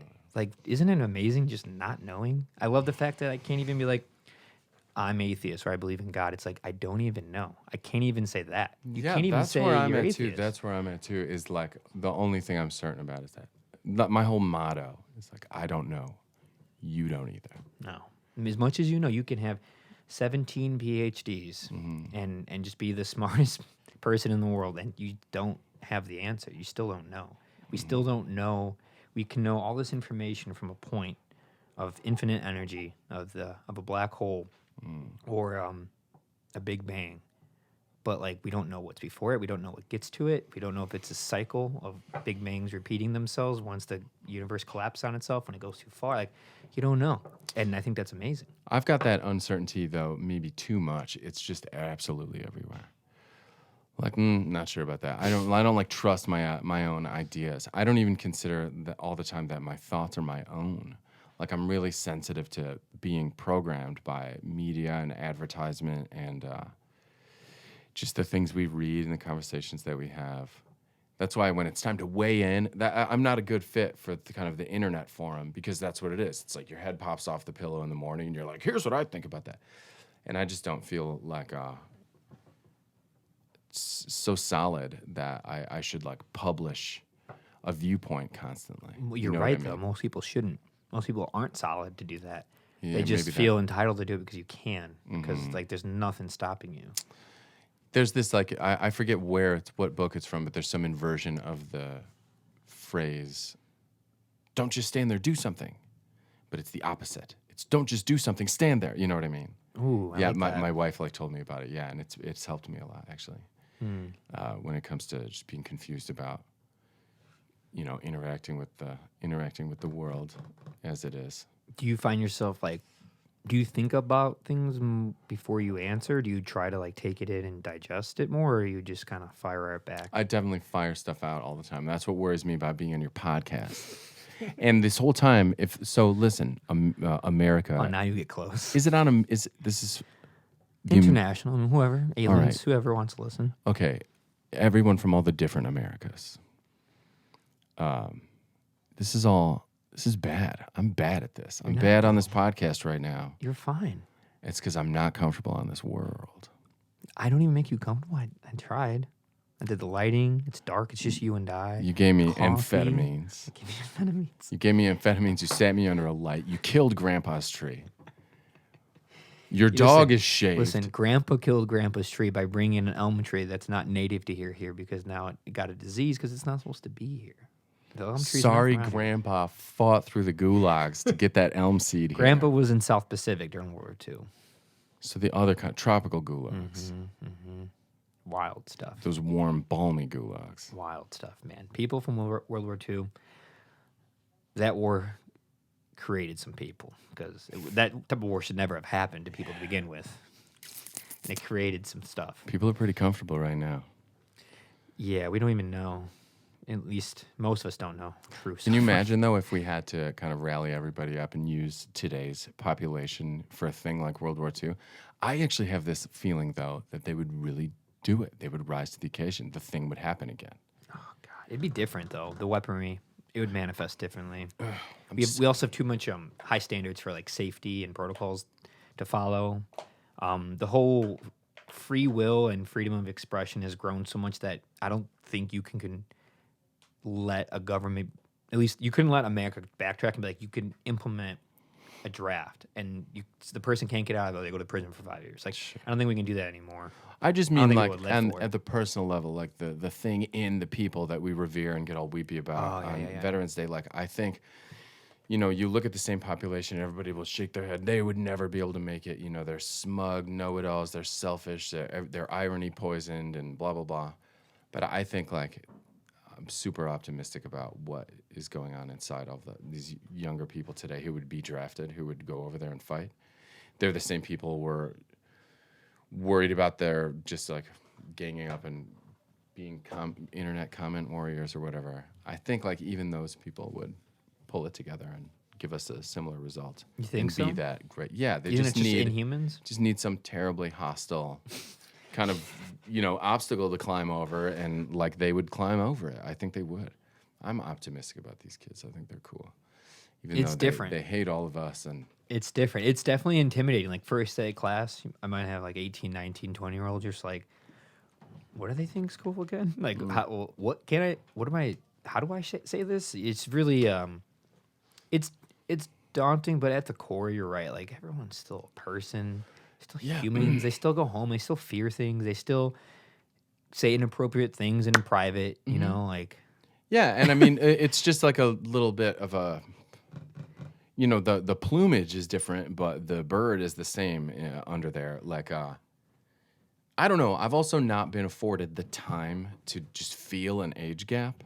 I've been sitting across just mixed ages every half an hour, Forever. every single day for Yeah. decades now. yeah, And like, my thing, I think one of the reasons why it goes well over there is that I'm just one way all the time. Not this way, because I'm not on a podcast at work, but I'm the way that I am. yeah. And then, so if it's a really little kid, I'm not going to talk down to them. They're going to have to come up, and they Okay. totally do.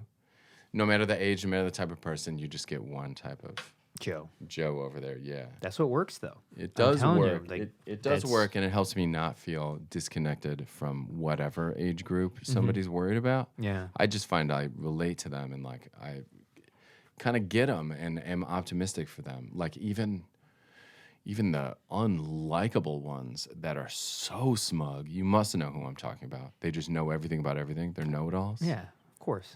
I know those kids. I'll try and like You get them to gotta- maybe transform into a learn-it-all instead of a know-it-all. But you've met those people growing up. Like, so you have to learn how to, in a small way, not to be malicious, but like kind of jab at them to let them know, like, no matter who you are, at what age, I don't even know everything. So like, you clearly don't either. You're here to learn from me. But you don't have to be, mean about it. That's probably why they're acting that way, because people may have been mean to them. And their heels are dug in. Yeah, so like you said. be nice about it, but like let them know, like, no, there's different ways to look at it. Like I've had students like that, not many, but some that are just kind of like, or even worked with bands like that. You could see it, just a little bit of a know-it-all, or wants to correct, is really into correcting. Yeah, and you're just wondering what kind of demonstration it is and what's really there to be addressed. Because it won't be that. It won't be that they're too smug, but that they're like convinced of some kind of vulnerability that would endanger them. Like if they show that they don't know this thing, then they're going to be open for this type of attack or something like that. And like, yeah, I think, vulnerability, when you're the one controlling it, you can kind of weaponize the thing, In the jail, that was like a big deal. Everybody was sort of nervous about songwriting and sharing deep stuff about Elaborate themselves. on that. I don't think people know what you mean by that. I know what you're talking about, but you should elaborate on the jail. All right, so sometimes men and women do stuff that they regret, and they are, Punished heavily for it. yeah, you lock them up in a cage. And I remember being like, I would get in trouble in school and stuff, and they would put me in a little room, in school suspension room. I was always in there, and just, the isolation was horrible, and the time would creep by. So I had a bit of attention on the idea of causing people who were incarcerated to be able to work on music in their heads. So I went in and was doing these. Was that your idea? Well, that's why I started honking around Earth to figure out who was going to let me into a jail. Yeah. So But then you I was able to reached find, out to jails. No, first I had to go contact this charity called Jail Guitar Doors, run by Wayne Kramer of the MC5. Oh, nice. Yeah. So that's kind of cool. That is Talking cool. to Wayne Kramer sometimes. That's It's pretty, very cool. Pretty cool. He's a great guy. I mean, he's doing that, so I'd say so. Yeah, because he was locked up, on a drug charge, and he popped out the other side and wanted to figure out how to bring music in there. So these guys, yeah, a similar idea to what I had going. Why don't people talk about those types of humans? Why are we worried about what next person's buying, what influencers doing? Why aren't we talking about the guys or the girls or anybody who went through hell, came on the other side and wanted to give back to it based on their own success, like being in the MC5 and being like, I could help people who are clearly shouldn't be in cages, especially for stupid crap, Yeah, really low-level drug offenses and Yeah. stuff, and weird conspiracy. Everyone was in there for conspiracy. Like, they weren't even caught for something. It was just they were... I don't understand how the conspiracy... I'm not going to speak on it. Yeah, right. But, like... Lost my train of thought again. Thanks being on a podcast. MC5 guy.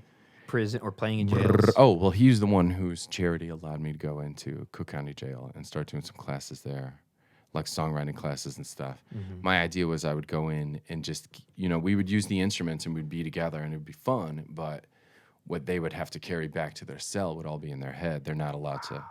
So I would teach them how to write out rhythms. Oh, wow. And how to like convert a beatbox over to be able to write it so that you can kind of record music in there, That's insane. Yeah, it was cool. That's really cool. And then we did fun things like, I'm always trying to figure out what your nature will just give you automatically. Like, what if you just flop your dead hands on an instrument? What are they going to look like? When you do the most easy thing you could do, like, nothing's easier than a mistake, right?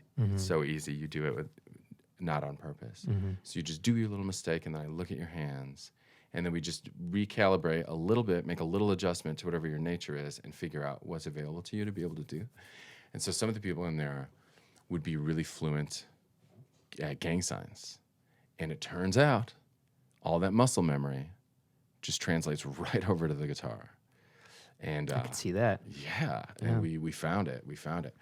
And so yeah, a big thing with them writing songs, everything would have to be tough or braggish because they can't show any vulnerability. I would have to be always trying to convince them that, like, light pours out of the cracks in that armor, and it's going to save everybody around you if you can just manage to, like, push something true out. It doesn't have to sound any kind of way. It only has to be true, only to you. That's all that matters. And then we would write these cool songs in there, crazy songs that really go up in smoke. I was hoping at some point some photographer would be able to come in. That's why I used to go in there with that guitar that I brought to that Janet Moon recording session with the flag on it. It's got a Confederate flag on that thing, man. Yeah. Did you get any heat about that? No. 6 years ago, it wasn't the same. It wasn't. People didn't even know what was going on. But I did. And that's why I had that thing in there. Yeah. That's why I brought a Confederate flag into Cook County Jail underneath $1. And on lesson 1, up on that stage at the chapel, just run and rip the $1 off of it. So we could start in the right spot.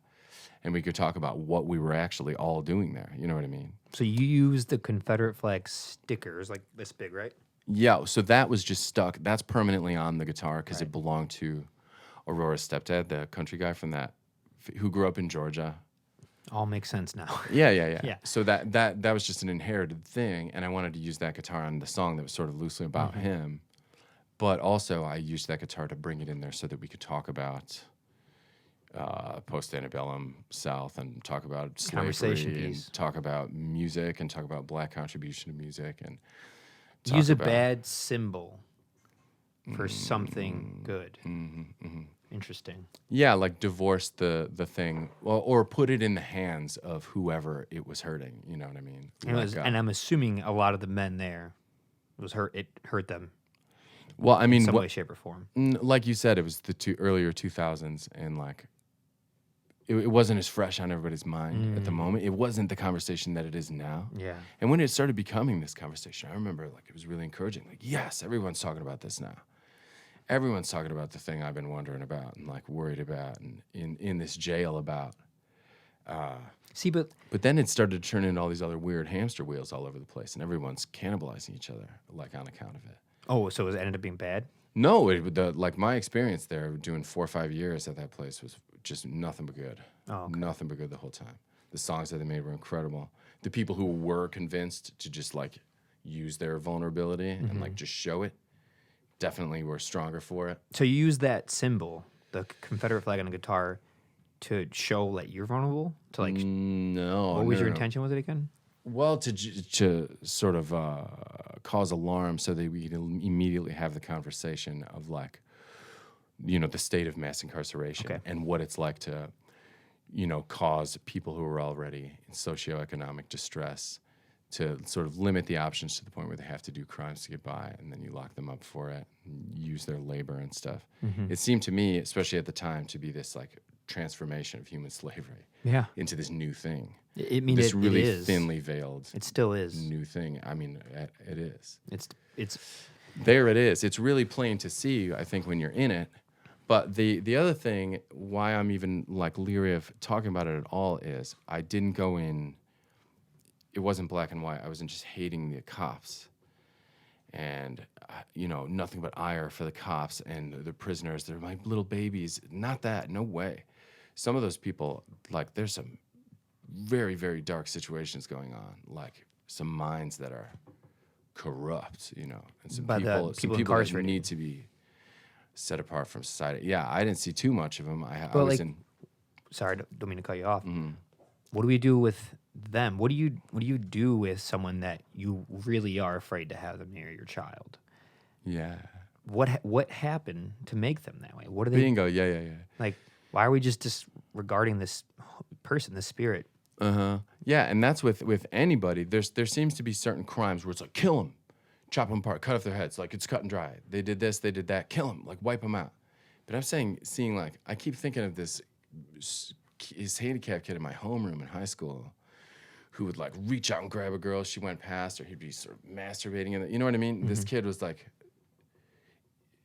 infirmed, and, like, I just can't imagine holding him accountable all the way. And I feel like the people who have an easier time moving around in society, but they still are sick, are similarly handicapped, sort of, in a way. Where, like, where do you draw the line? Like, when is it okay to just wipe somebody off the planet because of their behavior? Like, when do you stop wondering if they're sick? You know what I mean? I don't think it's ever okay. And I think the better thing to do would be like, what can we do to help this person so we could stop this from being such a problem amongst people, amongst Americans, amongst men, amongst black men? Because if you look at the prison system, it is obviously filled with a bunch of black men. Obviously, there's white men in there, there's Latin men in there, there's Arab men in there, but it's mostly black men. Why? Like, it's not. We're all humans. Like, why is that? Like, what can we do to figure that out? Well, disregarding people because they did something bad. Yeah, I get if someone murdered someone. Let's reverse engineer it. Like, scientists, entrepreneurs, go-getters, engineers have been figuring out things like this microphone and this windscreen and the distance and the light, the laptop, the cell phone, like all these things for so long because of making mistakes and reverse engineering it. Why, like, what is so hard to do that about humans? Like, we do it all the time. We send people to psychotherapists. We send people to this counselor.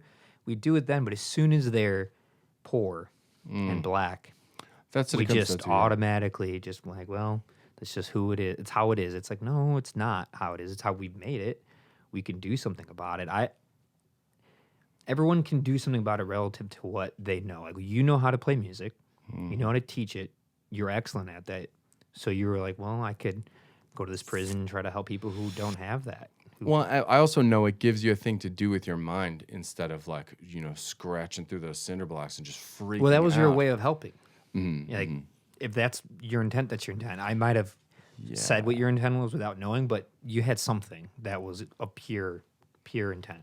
Yeah, and at the same time, it is this kind of hopeless thing. You're going in there and you want to, like, give somebody the ability to, like, get a little bit of their life back, get some kind of calm sometimes, knowing that you can't fix the problem that put them in there in the first place, or the thing about the society that, like, cooked them in a furnace of disillusionment to get them to the point where they could make these insane decisions and stuff. Like, I can't solve that stuff. I wish I could. I really feel like it's like I'm not smart enough to weigh in even on things like this. It's like I've thought about it. I've thought about, like, I wasn't going into the jail to help white people. Like, you would have sometimes, and I would give them dexterity exercises and be like, I won't see you next week, you know what I mean? And they would get parole or whatever. They would just get bounced out more easily. Whereas you get these black guys that were in there for a low-level drug offense, they could have walked 4 months ago on a $50 bill. But if you don't have it, then there it is, and then 4 months, here comes your day in court. They lose some piece of paper or somebody doesn't show up. You get a continuance. Those turn into just months and months of continuances. Why is money the answer? Well, I think we know. It's so messed up. Like, if you have money, you won't go to a prison. If you do, it's a shorter sentence. If you do, it's not as bad. If you do, maybe it's not maximum security. If you, like, yeah, why? Like, that one guy, I forget his name, but, like, he got out on bail after many millions of dollars. Like, Millions of dollars. Like, so you're willing to let someone go who killed someone just because they gave you $2 million? Like, what is that? It's very unfair. The whole bail thing. If you have the money with a lawyer, like a public defender versus a $100,000 lawyer is night and day. Yeah, that's really weird. It's It's really just so bad. Like, so many people deserve to be in prison. I think no one deserves to be in the type of prisons we have now, but some people deserve to be somewhere where they're getting proper help, wherever that is. But some people don't deserve to be in the prisons we have now. It's really dark. Oh, yeah. It's so, and then you get out and you're branded. You have this big brand on your forehead. It says felon on every job application. And it reminds me when I worked at Subway over on 88th and 95th by Fair Play or Shop and Save, whatever it is now. Whoa. And my first job was there. And then I started noticing like the only people my boss would hire would be like a 16-year-old or an ex-felon. Wow. And they would be like in their upper 30s. They couldn't get jobs anywhere. So they're working at Subway for, $7 an hour in 2006. And a lot of people couldn't drive. They had to walk. I'd have to take them home. And I was just like, this is so messed up. Like, the only thing we're giving these full-fledged adults are jobs where you can't really even live off of it. And you have no chance of moving up. No one's going to want to make you a manager if you're an ex-felon. They'll just make you be the grunt worker. It's really sad, and it's not fair. And I don't know, like, why can't we just forgive people, or like if they learn from a mistake? I know it's complicated, but I think we make it more complicated by branding them to begin with. They wouldn't have to write it down if you didn't be like, well, forever you can't do this, you can't do that. It's like, so I can never be forgiven. I can never you forgive me in religions.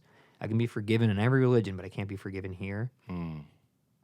Yeah, isn't there some way to be exonerated and to have charges removed from a record? Or I don't know about Maybe that. if you're under 18, but I know if you're an adult and you commit a felony, you're kind of stuck. It's bad. It's really unfair. But it was good to kind of like be able to. Sometimes the CO, like the officer who's running security for the class, we'd get them playing with them. Sometimes the cops and the inmates would play together and stuff, and that would be awesome. And sometimes it was weird. You'd have inmates, that would be laughing at me and you, that think it's this societal thing that is why they're in there. They like laugh about it. They're like, "Oh, you're an idiot. You're a tenderheart." Like, they don't see it that way at all. They see like, they're almost like they should be in there. They're not going to see it that way because you can't see what you are. You need others to tell you. You just do. You can't say I'm the best, I'm this, I'm that. You have to have the masses to kind of inform you on what you are. Interesting you can't say see that. yourself. Yeah, you kind of start dematerializing if you can only self-identify. If you're just into your own identity and nothing but, I think you start to kind of start to glitch. Yeah, that's not a good place to be, and I think a criminal is no different. We've seen those neighborhoods. We've been to those places where you're like, I could see why if you grow up in this that you think you're small. You think you have no self-worth. It's what kind of drives you to be into prison when no one's there to remind you that like, you have a point in this existence. You do matter. You weren't just an accident. You're not unnecessary. Your mind is important. Your thoughts are important. Education's important. When you don't have that and it gets taken from you, it's very easy to make a mistake, to make some money. And also when you're not taught that that's bad. When you're taught you should try to make an honest dollar. Because in those places, you're like, what is an honest dollar? The guys up there are stealing from us. So like, who is it that bad that I'm stealing from somebody else that's not going to actually affect them because maybe they have insurance or whatever? Like, it's complicated. I don't have an answer, but I think talking about it, you can get to some answers. I mean, if you just keep sweeping it under the rug and just being like, if you're poor, you're screwed. And if you're rich, you can commit some crimes and still get away with something. It's really bad. I mean, we already know what happens when the banks commit some crimes. Yeah, nothing. Nothing happens. But poverty is the thing. Like the poverty. warp that it puts on your mind is just You have nothing incalculable. It's so heavy. I mean, it put a warp on your mind when you had things taken from you or kicked out of a house, underage. I mean, yeah, my mom made some pretty funny choices. She was like super black sheep, just turbo black sheep, and like I was. I'm living in a house for the first time, like in my life, Like I would stay at my dad's, which belonged to his dad's house, this little house in Park Forest on the weekends and stuff. But actually living somewhere, I live in a house right now for the first time. But Sorry, what time do you have to leave? Around 1:45 too. Cool. Maybe We got a 30 little minutes. time. Cool. But yeah, pretty heavy poverty. Like I remember cockroaches would eat my eyelashes. Whoa. And, like, shit in my eyes. And I would have all of these eye infections as a result of it, nonstop. I remember my mom begging the old lady, Miss Perigo, for a continuation of rent or something like that. I don't really have the verbiage. I'm a really little kid at this moment. This is when I'm like hearing Michael Jackson and Thundercats and stuff. But I would lay on the ground in Miss Perigo's office and look under the desk where she wouldn't vacuum, and it was this perfect rectangle of this like unbelievably thick, dense insect graveyard. Never gonna forget that thing. I wish I had that. Good handful of that Mrs. Perigo's insect graveyard. You can make your own. As far as ASMR videos go, can you imagine? A little pile of just crusty chitin bodies. I love those things. You like bugs, Yeah, I love bugs. Yeah. insects? Me too. Not afraid of them at all. Like spiders the most, though. Arachnids, not bugs. Do you just like if you see them in your house or anywhere, you just leave them? Of course, yeah. Yeah, Or I I kinda set just them like up. them, I too. set them up better. But that's the first thing, man. Anywhere I go, like the second I'm out of the car, just eyes straight down, look for. Especially on the west, you cross a certain longitudinal line, and there's just black widows everywhere. If you know where to look for them. And yeah, that's what I do is just rip around town looking at spiders. Looking for bugs and spiders. That was one of my favorite things of sleeping in the DZ when I was younger. I used to like live in there for like the whole year. I'd sleep back there, and the type of bugs because it's a little cabin, but it's a forest. Yeah. So like it's covered in insects, and everybody hated the bugs. Everyone complained, freaking out. I just didn't care. I'd feel them crawling on me when I'm sleeping. Like I knew there was bugs on me. I'd feel it, and I just didn't care. And I was like, if they're bugs, dude, like if you don't do anything, they're not going to do anything back to you. Yeah, I mean, when's the last time you attacked a staircase that you were walking up?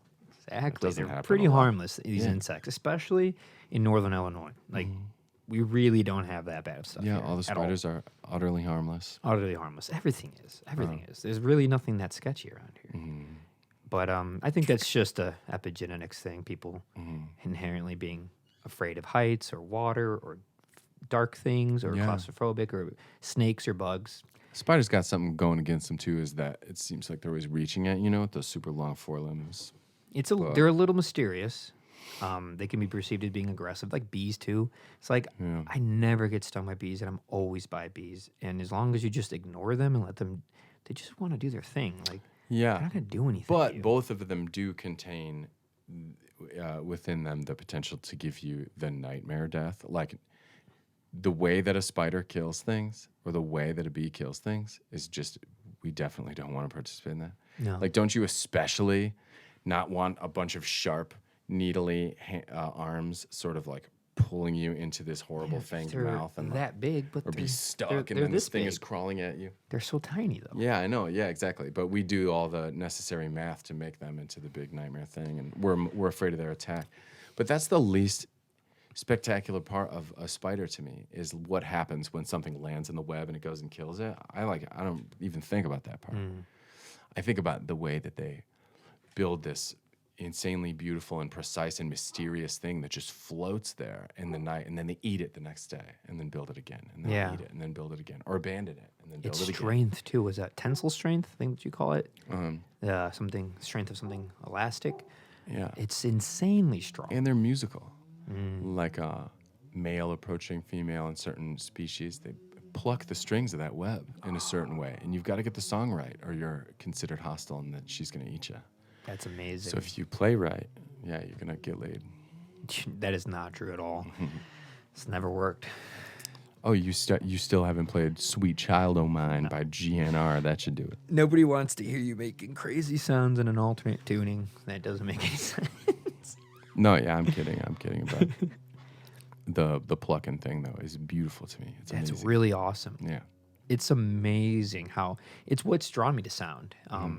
Why it's like it's my real love, real passion in life is how important it is in nature, in existence, how everything does vibrate, everything does make a sound, like everything. Either it's on a molecular level or it's actually on a guitar string level or Yeah. a violin level. Your human voice, the way birds, spiders, I mean, across species, they use sound to communicate and know if someone's the right match. If they're not, it's Do you the know best about form of communication. do you learn about like the sonic hunters, like animals that exclusively use sound to survive? As much as I can on my own, but I do know how it is a massive part of the animal kingdom of using sound to get each other's attention, to display something, to show what you're capable of. I mean, humans do it forever. We do it just through talking. Like if you're on a date, you meet a boy or a girl, whoever, you're trying to woo them with just the way your voice is, like how you're talking to them. Wow. You Yeah, know? adjusting pitch to sort of try and be Hi, pleasing or well, something. tell them about yourself. I feel like if you can watch nature and see and kind of get a pretty good guess of how things like music have happened in the first place. Do you know this? I think it's like a simian type thing. It's like some type of primate. I think it's called the Aye. It's this type of, it's sort of a lemur offshoot. It's one of the Okay. weirdest looking things ever. This Lemurs thing- are awesome looking. Oh my God. But anyway, it's got this middle finger that's insanely long and crazy looking and exaggerated. The rest of its hand is normal, this crazy impossible middle finger. So what it does, it crawls up on a tree and this middle finger drums and goes, and it taps a tree trunk and listens with his big ear to listen for acoustic inconsistency so it can hear sound travel through a tunnel and then stop. It'll hear that a sound is going through a tunnel and then getting caught at something goopy and smushy, and that's a grub that it's trying to eat. So it chews into the side of the tree at that spot, kind of taps it, and then in goes that horrific finger, and it digs out the grub, and then right back to it. It's amazing. Yeah, using drumming to hunt. That's so cool. When you were doing that, the whole time I'm thinking of is just this carpenter that's tapping. Yeah, here's right, a looking stud. for a stud. Their Yeah, own- yeah, you yeah. can do with humans do that.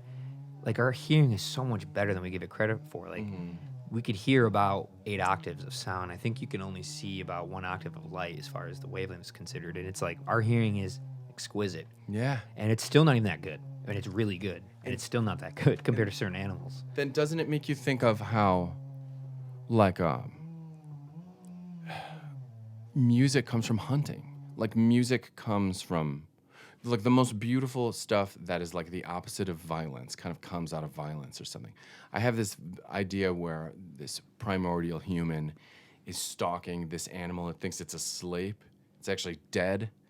It's starting to become desiccated, and its skin is stretched out over the rib cage. And what do if you want to kill something before it wakes up and kills you back? Is you hit it as hard as you can, as fast as you can, and then so you have a semi-metronomic kind of bang, bang, bang, bang, bang, bang, bang, skin stretched over this rib cage of this thing that's already been cleaned out by carrion-eating animals. You're hearing that first drum or something. You know what I'm saying? I have these ideas about like primitive man stumbling on music when it's just desperately trying to eat food or like win a fight or something, you know? It always feels like instruments of the things that happened when sort of bored soldiers are stroking their weaponry and stuff or something. Yeah, you know? it's kind of a conversation of the chicken or the egg. Like they came because of each other simultaneously. Like yeah. music is around because of our abilities to perceive pitch based on language and communicating. And that comes from all animals. I mean, that's inherent in all species, being able to make a sound and have ears. Most species, not all, but most mammals at least. This thing, boom. Dude, a bow and arrow. I mean, that you plucked it. That has A length of string. It's gonna have at a pitch. attention, it's going to have a pitch. Gonna have So a what if pitch. you're on a horse and then everybody else, and you're like, fire, and now 60 different pitches. Bing, bing, bing. Or you bow it. And now you you're get a inventing the pitch. harp, you know, in your mind. You're like, well, if I had different string length. Yeah, it just feels like we wouldn't have music without the stuff we don't want to have around, which is like No. I mean, endless magnetic despair tape. and- How do you know how we got magnetic tape for No. recording tape? How? To the best of my knowledge, historically, the Germans invented it during World War II as diversions in the forest to play over gramophones or megaphones. They'd play recorded stuff to confuse soldiers. That's really loud. That is the elm tree at its finest. Holy. Oh, Joe's, there you go.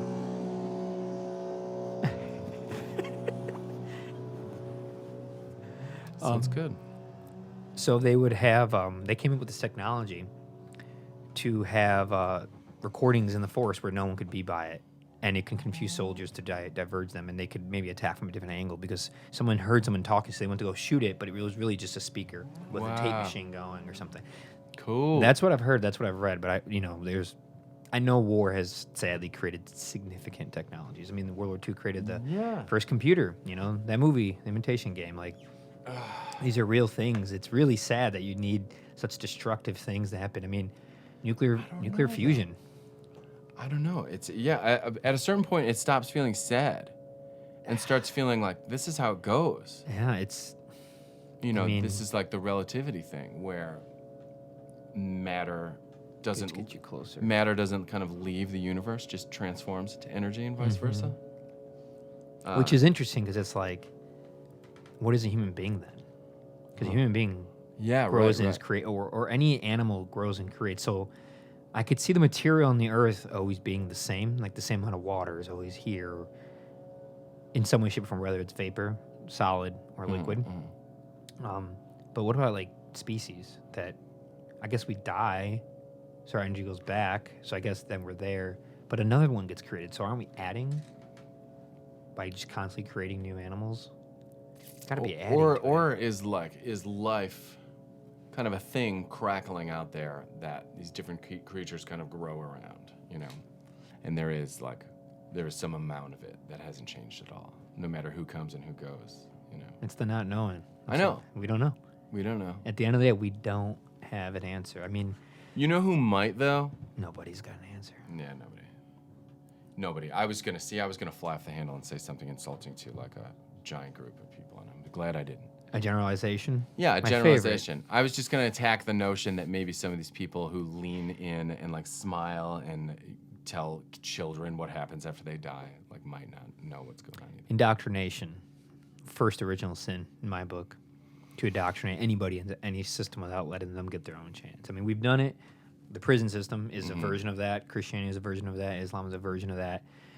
Judaism is like anything, a group, whatever you want to call it. The political system, I mean, it's not right or fair. We should let humans make up their own mind in the best way we can. I mean, I know you're going to be manipulated by things on the internet and the commercials and this and that, but to just force it and say, this is the way it is, you know where you're going already and you're only 5 years old, like you're going to die and go to heaven. Like, there's no definitive proof of any of this stuff. So who are we to bestow it upon anybody?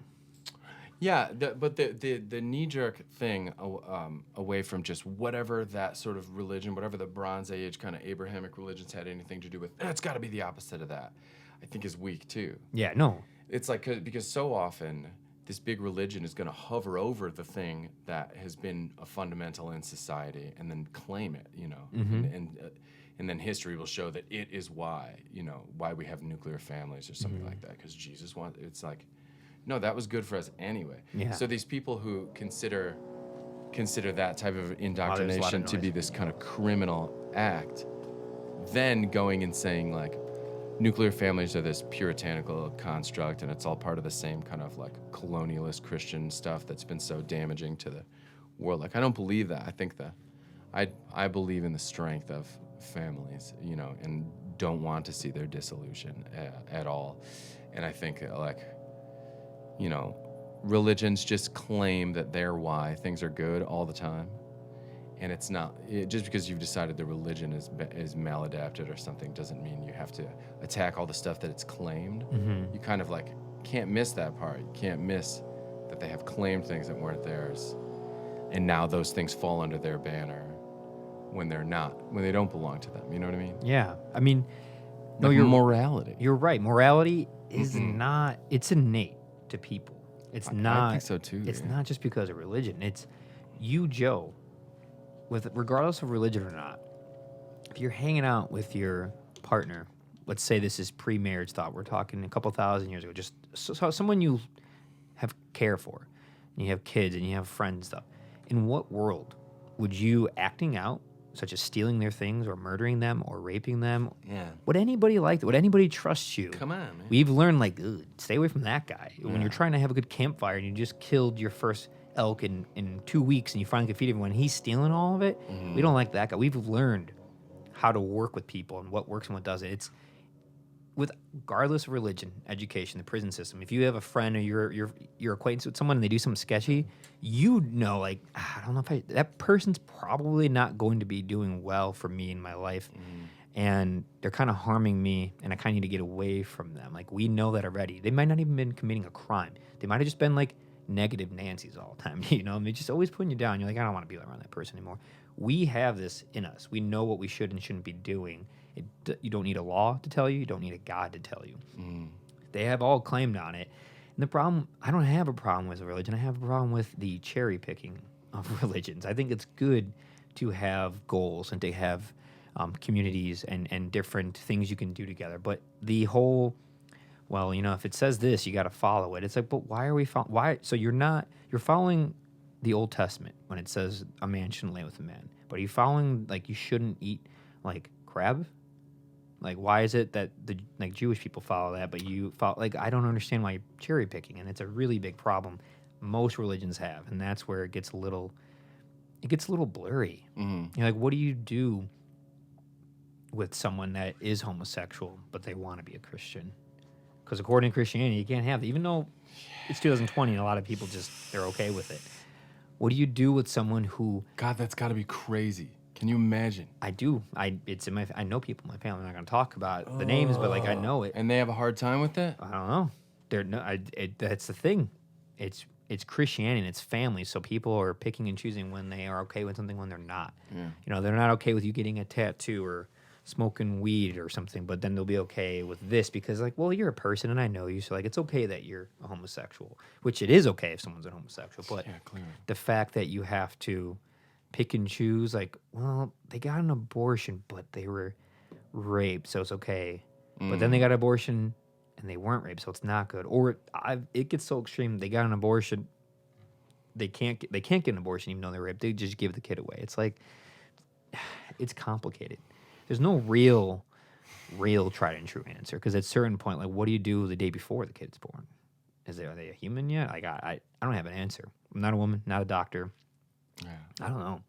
But I think we should talk about it. I think men should be more in touch with their feelings to be able to talk about it. Yeah, too. that's a really weird debate. I always feel like the language is so flimsy, and we lost a lot of clarity. We gave it away to kind of magical thinking. Like, I think we missed all of the different temperatures and flavors of human greed for evil. Like, we called it the wrong thing. We called it a magical, ever-present sort of, you know, crackling in the background there. It's evil. It's like it's this thing. I just feel like there isn't that. And instead, we're talking about greed this whole time. And if we could have identified it as such, we would have saved ourselves so much time. It does seem like it's just greed. I mean, I did bring up the money thing earlier, and it's greed.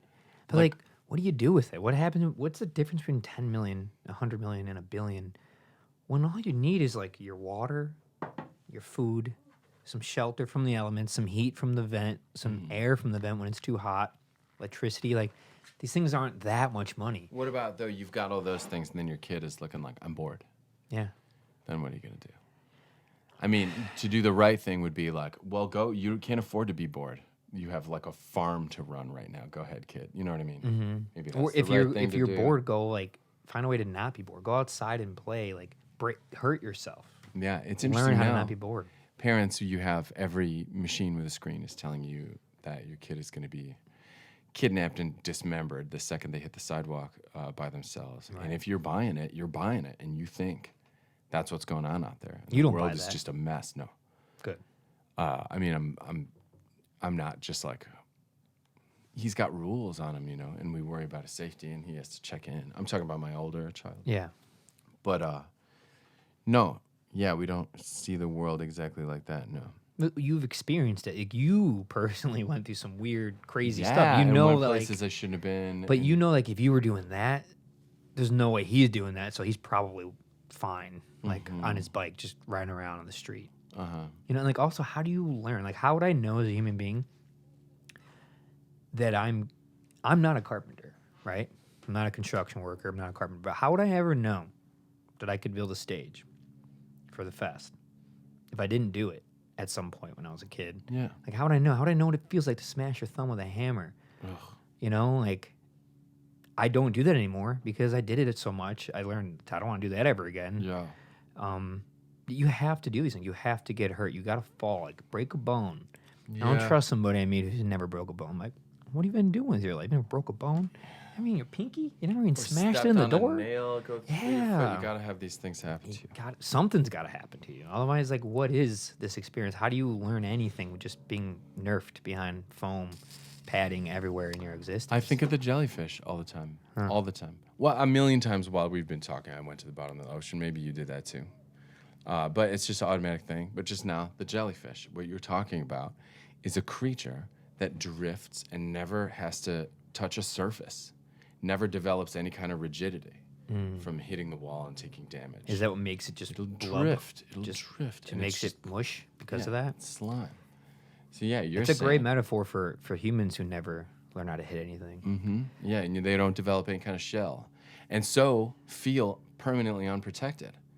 And in that, probably feel like they have to lash out all the time. Yeah. So I wonder if like the scariest people who are doing all of the, screaming and hollering about everything are just sort of worried about their very true vulnerability.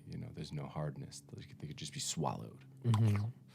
And by hardness, it's not like a bad thing. I'm not talking about being like a tough person. No, a shell like is a dick. Like, I'm not talking about that. I'm talking about just like developing the classic thick skin that has made us get to this point. Like, you gotta screw up. Like, you know this. Like, you've screwed up a lot. Oh yeah. Like, you've messed up. Oh You've my probably hurt people. Yeah. You've probably hurt yourself. Yeah. You've probably done illegal stuff. Sure. You've probably done legal stuff. No. no legal stuff. But you probably don't make nearly as many mistakes as you used to. Mm-mm. And you're a human being who's not learning from their mistakes and others, who's not gaining that experience, which equates to wisdom. Like, what are they doing? Why are you spreading this information when it's just so, everyone's going to screw up. Some people, it's perceived they screw up more, and we put them in a box with bars, and then we give them even durations of time they can't leave that box with bars. And some people don't ever get that, but like they live in their own little world. They might live in a basement. I'm giving a classic, storyline, but like they live in their basement, they don't leave, and they don't like know anything out there, and they're like afraid. And sometimes that could be mental illness, but sometimes it's just like the parents are not letting them out, so they think that they can't be doing certain things, and it's really sad. It's make the mistake, like mess up, like get an F in a class if you feel like you don't know what you're doing, and learn from the F. Why'd you get an F? Like do better. Get a detention and figure out why. Talk to the superintendent and try to understand what you did wrong or right. Like, it's okay. Make the most small mistakes first. You don't want to make the big mistakes later. And I'm a big fan of forgiveness, regardless of religion or if it's the forgiveness you get from like God, but just forgiving people, like learning from it, like admitting to things, knowing when you like stop lying, knowing when you didn't like. Earlier when you talked about Bjork, I'm a big music person. I easily could have just been like, hey, I know Bjork. Yeah. I could have went and you've been like, oh, okay. She's super famous and profound. I don't know her music that well. Like, why are we lying? Like, do you hate me now because I said like, I don't ever listen to her? Maybe you We'll talk about it off camera. No. How dare you? But you know what I mean? Like, don't be afraid to screw up. I think that's what helps you grow. And a deficit of information isn't a personality flaw. No. It isn't a character flaw. No. It isn't some kind of a disorder to not have the right idea all the time. And it's so weird. I feel like it's so grade schooly. Like in grade school, boys had to pretend they knew everything. Girls had to pretend they didn't know anything. Yeah. It's just like a similar masquerade going on right now. It's a bad thing. Yeah. I love it when a woman, like if I'm into somebody and they like literally inform me on something or correct me, like I personally like that. I like when anybody just teaches me something. I like to learn though. Like I don't care that you prove me wrong. Like I don't get embarrassed if I'm wrong. I try to admit to it or like own it, like, oh yeah, I was wrong. I didn't know that. Like, thanks for telling me. Like, I don't know. I just find it fascinating. I don't personally, I don't get the fear of like being wrong in front of the opposite sex you're trying to attract. It doesn't get to me. But it's so messed up that boys have been taught, like, you got to be tough, you got to be right, don't yield, don't back down. And then women, it's like, be calm, be soft, be this, shave your body. It's like, Yeah. And nobody's wrong the whole time because they're just going off of whatever warped information they got. Like the parent that's afraid to let their kid out because they're gonna be abducted. Like they're not wrong. They're like they've understood what was said to them, and they're making a decision based on that. Yeah. If they happen to be on a different channel, they might have a different understanding. yeah. Because you get every reality is kind of curatable now. You can choose the one you want and kind of.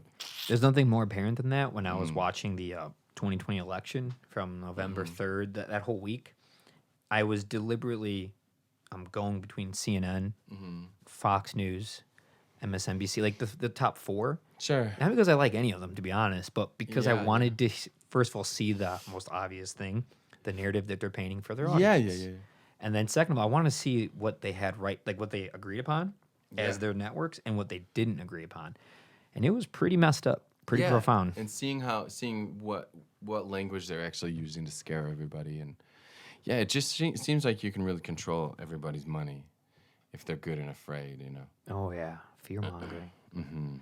So, do you have any fear about things like that? Oh my God.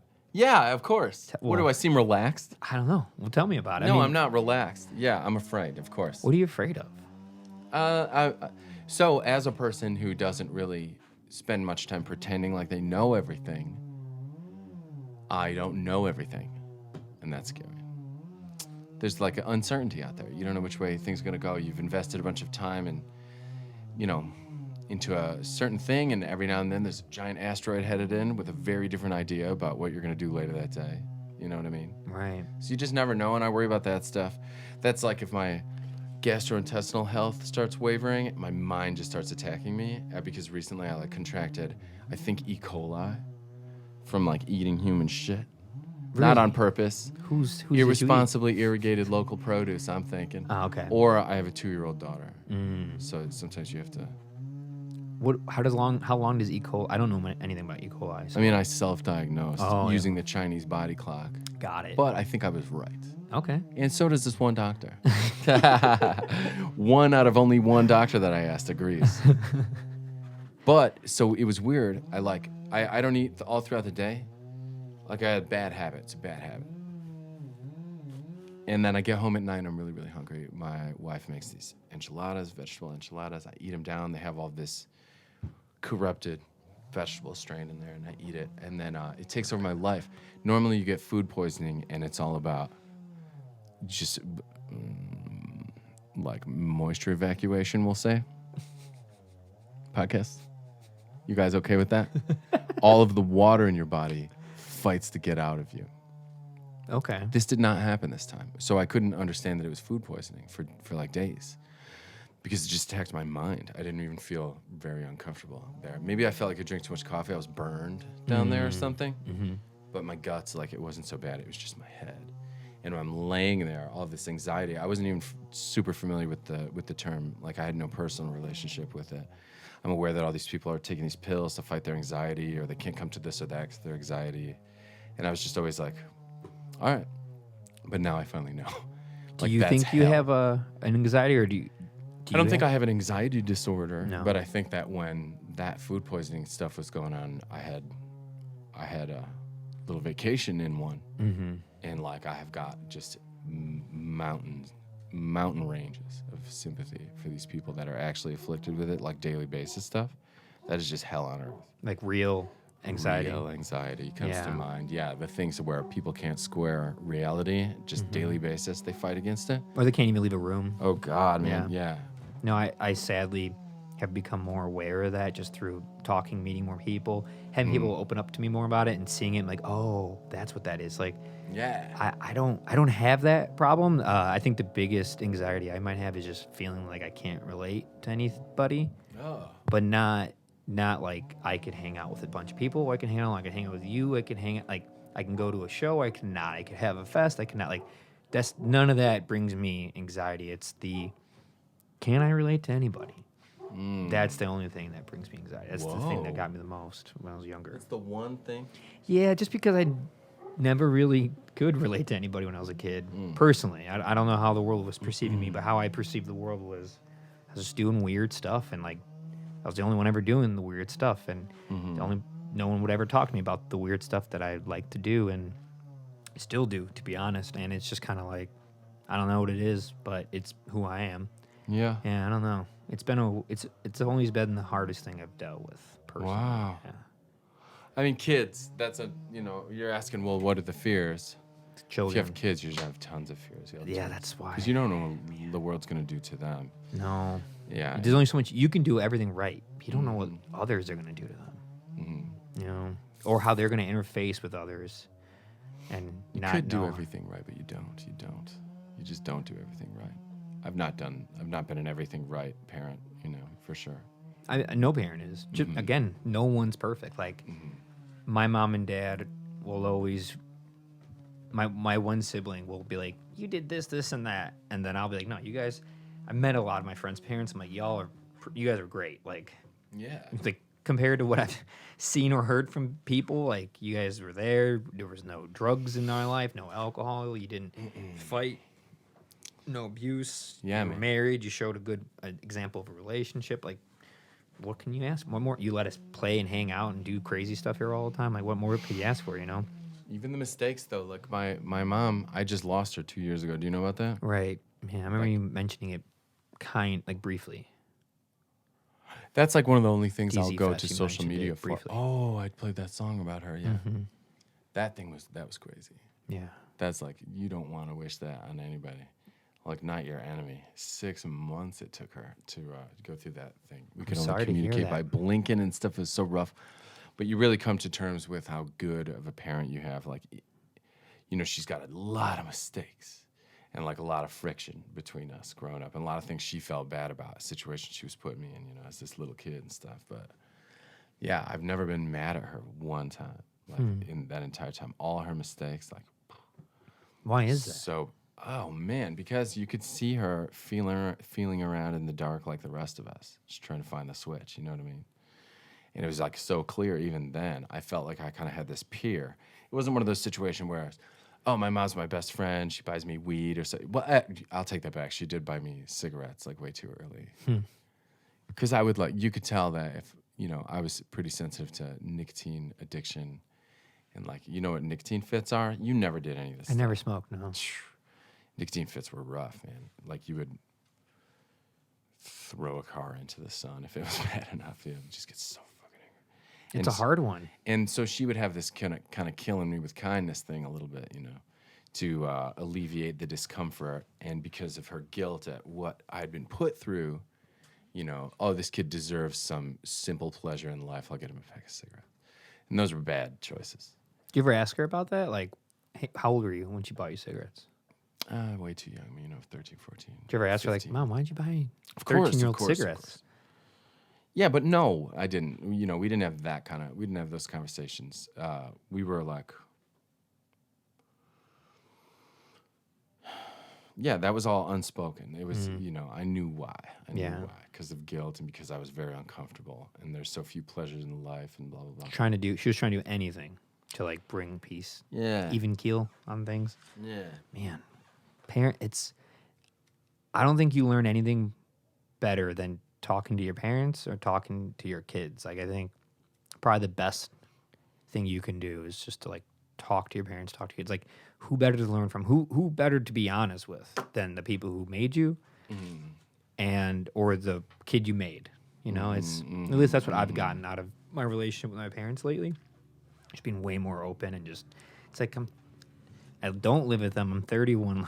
Like, I'm doing my own thing. Yeah. I could be honest with them. Like, they can't ground me. I could tell them whatever I want to now. Of course. And I really don't have much to hide from them anyway. But, yeah, I feel like that'd be a really good thing. I mean, you were fine with the decisions your mom made. And she's fine with parents will always love their kids no matter what they do, right? Why can't we extend that to other people? We can. We totally can. We have to start doing that. We have to do that.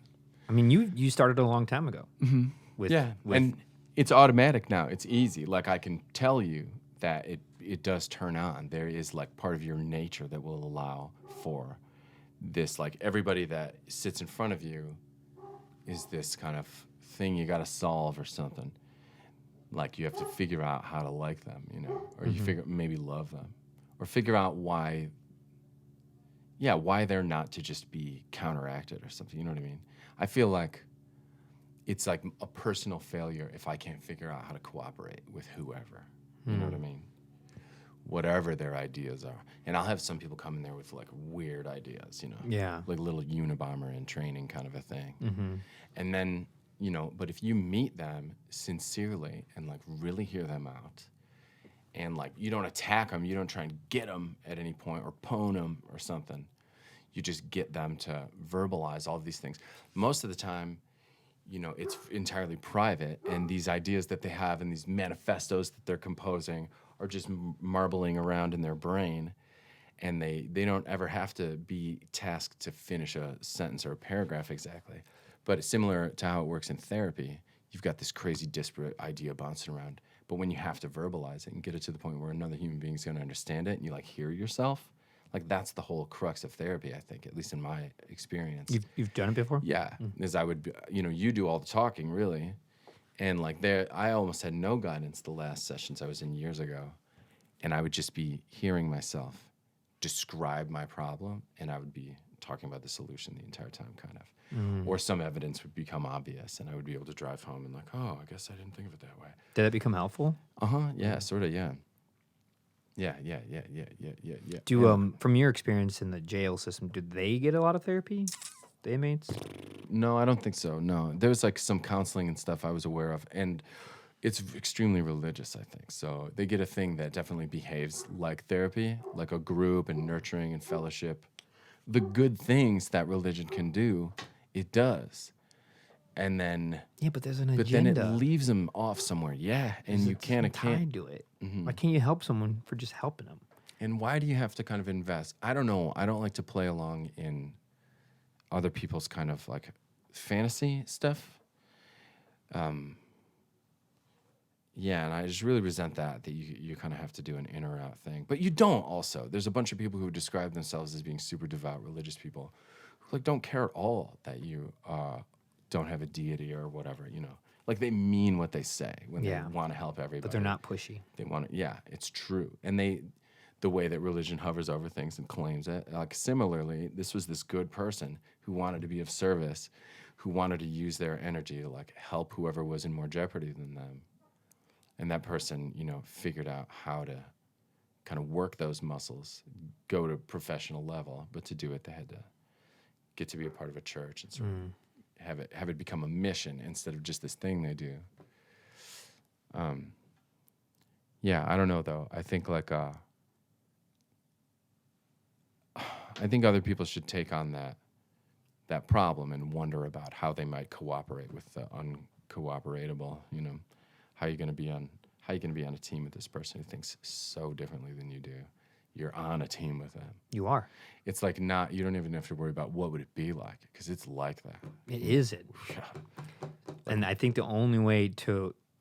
Have you ever been on a team? Have you ever like played like an organized sport and been on a team? Well, trailer leagues, man, we had some pretty extensive... we kept stats on each other, we played hockey, football. Can you picture I'm weeping on a hospital bed when a doctor says I'll never play football again when my back broke? You broke your back. Yeah, moving on though. Yeah, team. Yeah, well, I'm saying like team or good friend group or a band. Like you have to work with each other. You have to communicate. You have to understand the plays.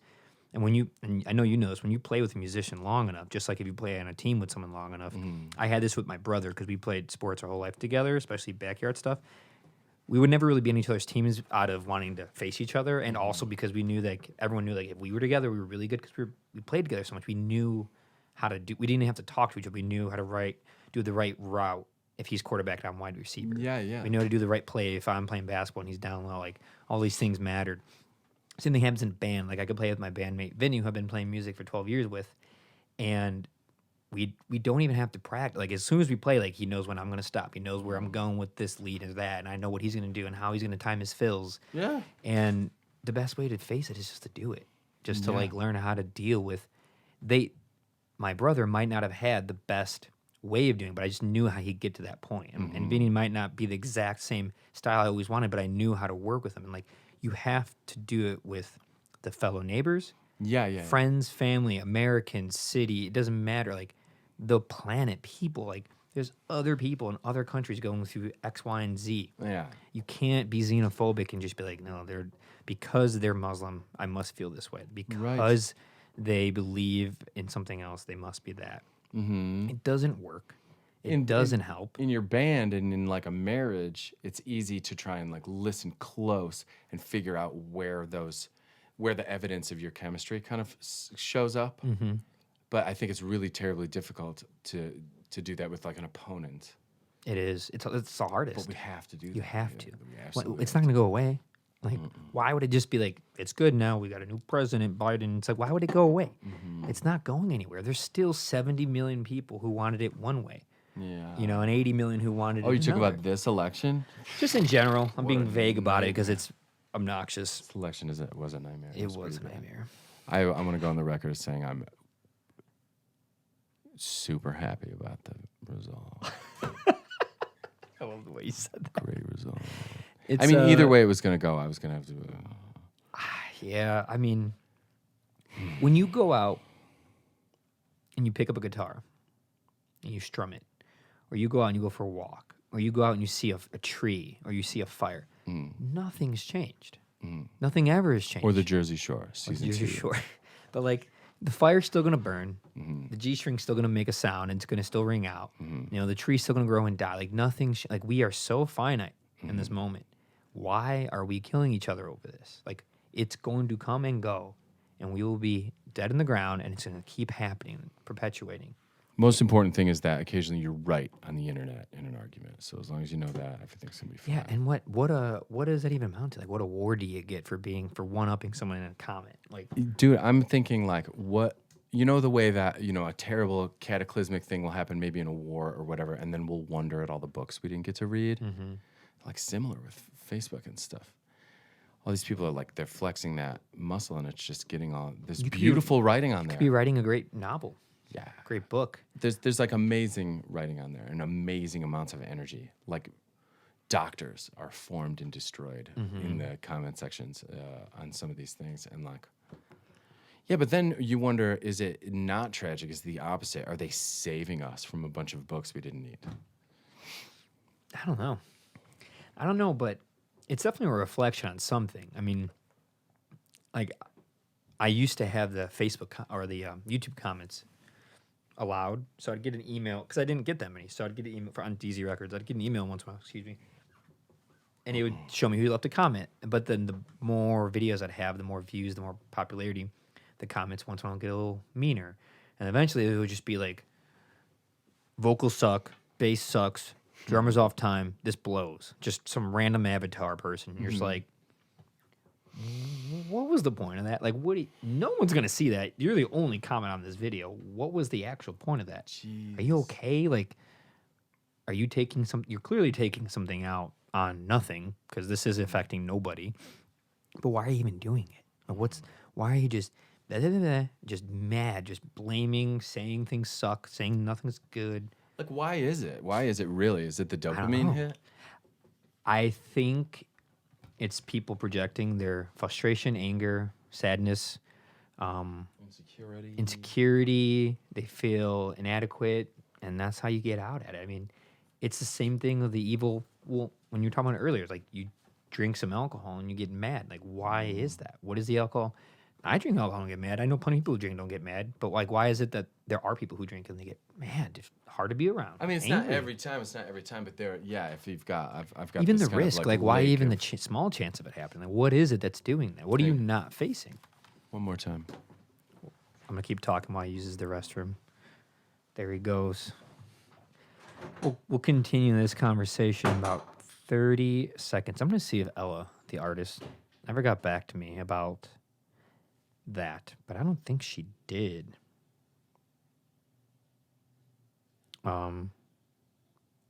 Sorry, just getting text messages about the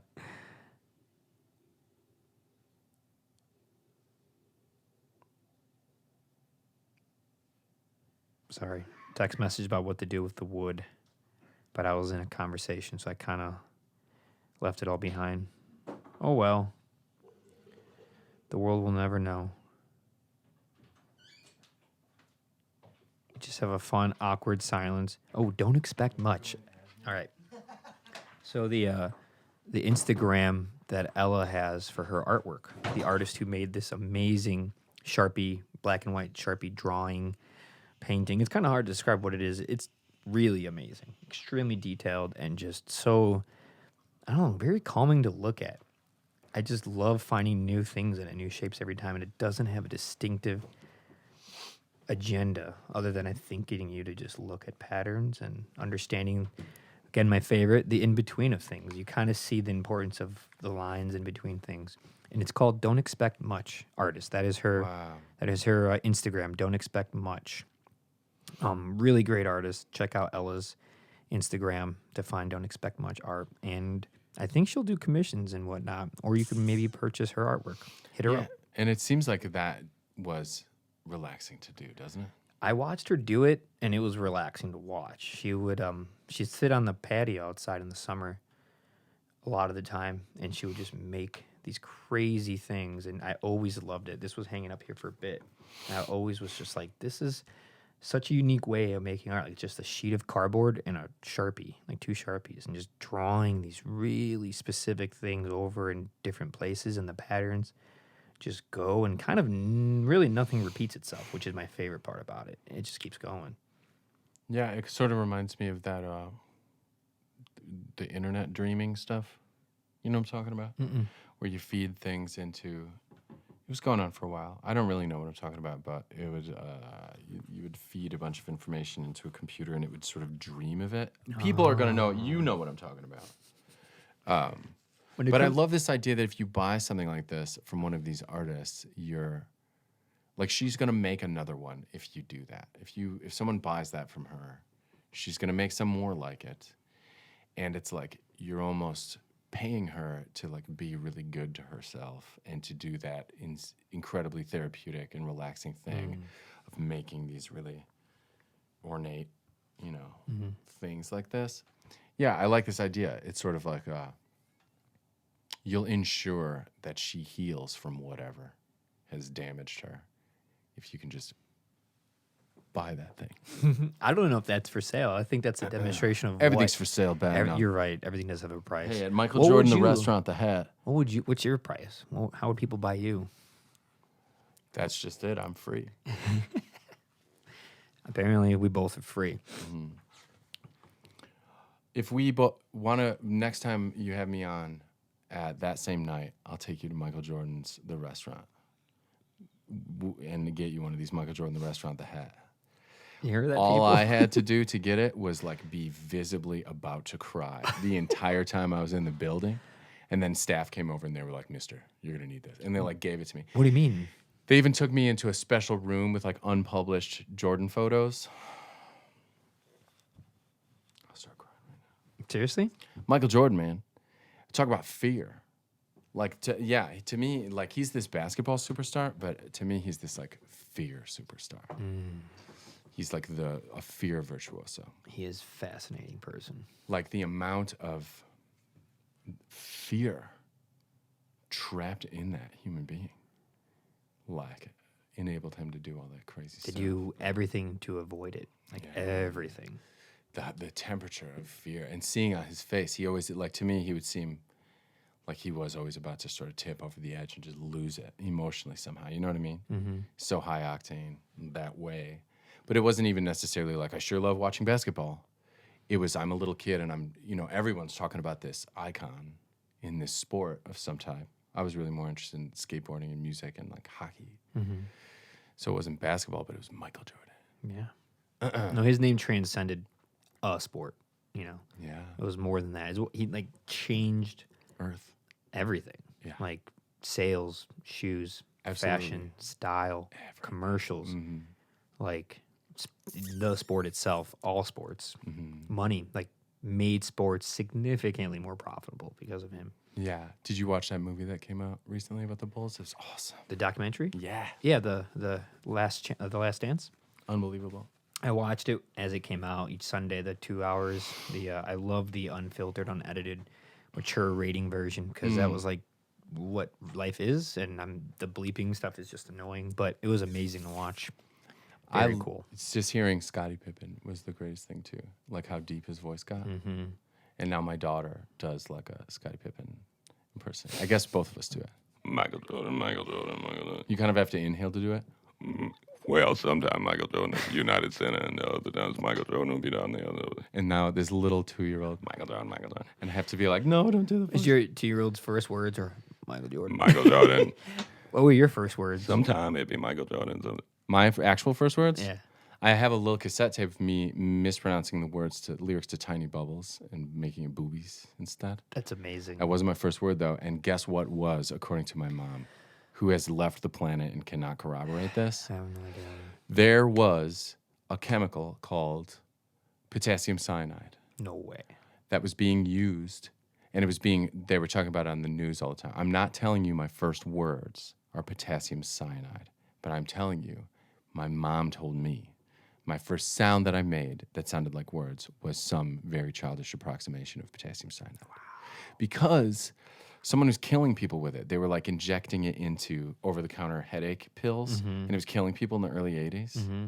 It turned out to be this woman who killed her husband using potassium cyanide, was trying to cover her crime by going around the country and stabbing it into medicine bottles or whatever. And that came out years later. But yeah, it was some version of that chemical was the first one. My son's first words are the first 12 yeahs from Uncontrollable Urge by Devo. Nice. Yeah. Yes. Yeah. The first word. Yeah. What about you? Mine was doctor. What? Yeah. Doctor. They were like, what are you going to not be when you grow up, Bendy? What are you going to not do? Doctor. I was around a lot of doctors as a child. Yeah. Who? I was.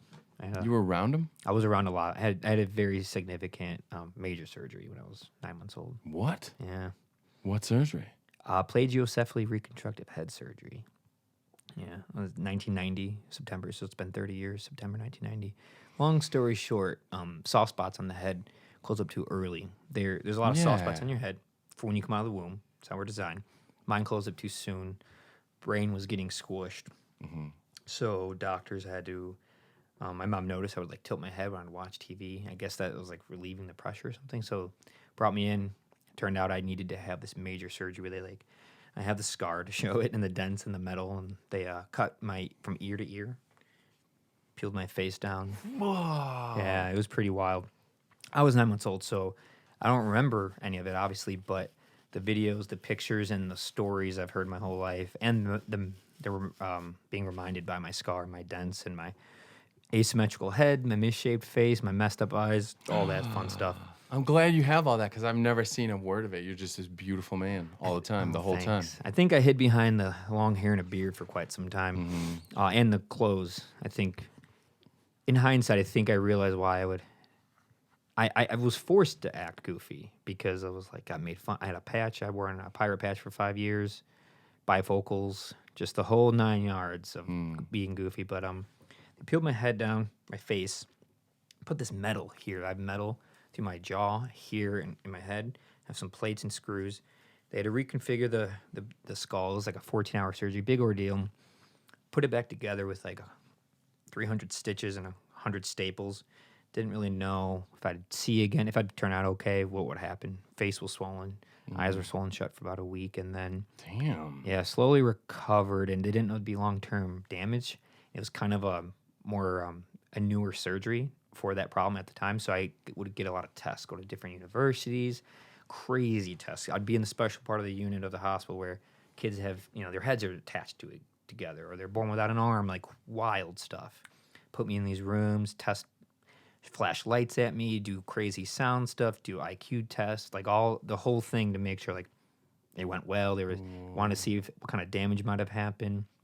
It messed up my eyes. My eyes work independently of each other, so I have no fine depth perception, so I can't be like a pilot. 3D movies don't work on me, stuff like that. Yeah. This eye closes whenever I don't use it. I had to wear a patch for a long time, so like this eye, in order to make it, this eye was strong, this eye was weak, so they blocked this eye for 5 years to make this one stronger, but they like work independently of each other. It's very weird.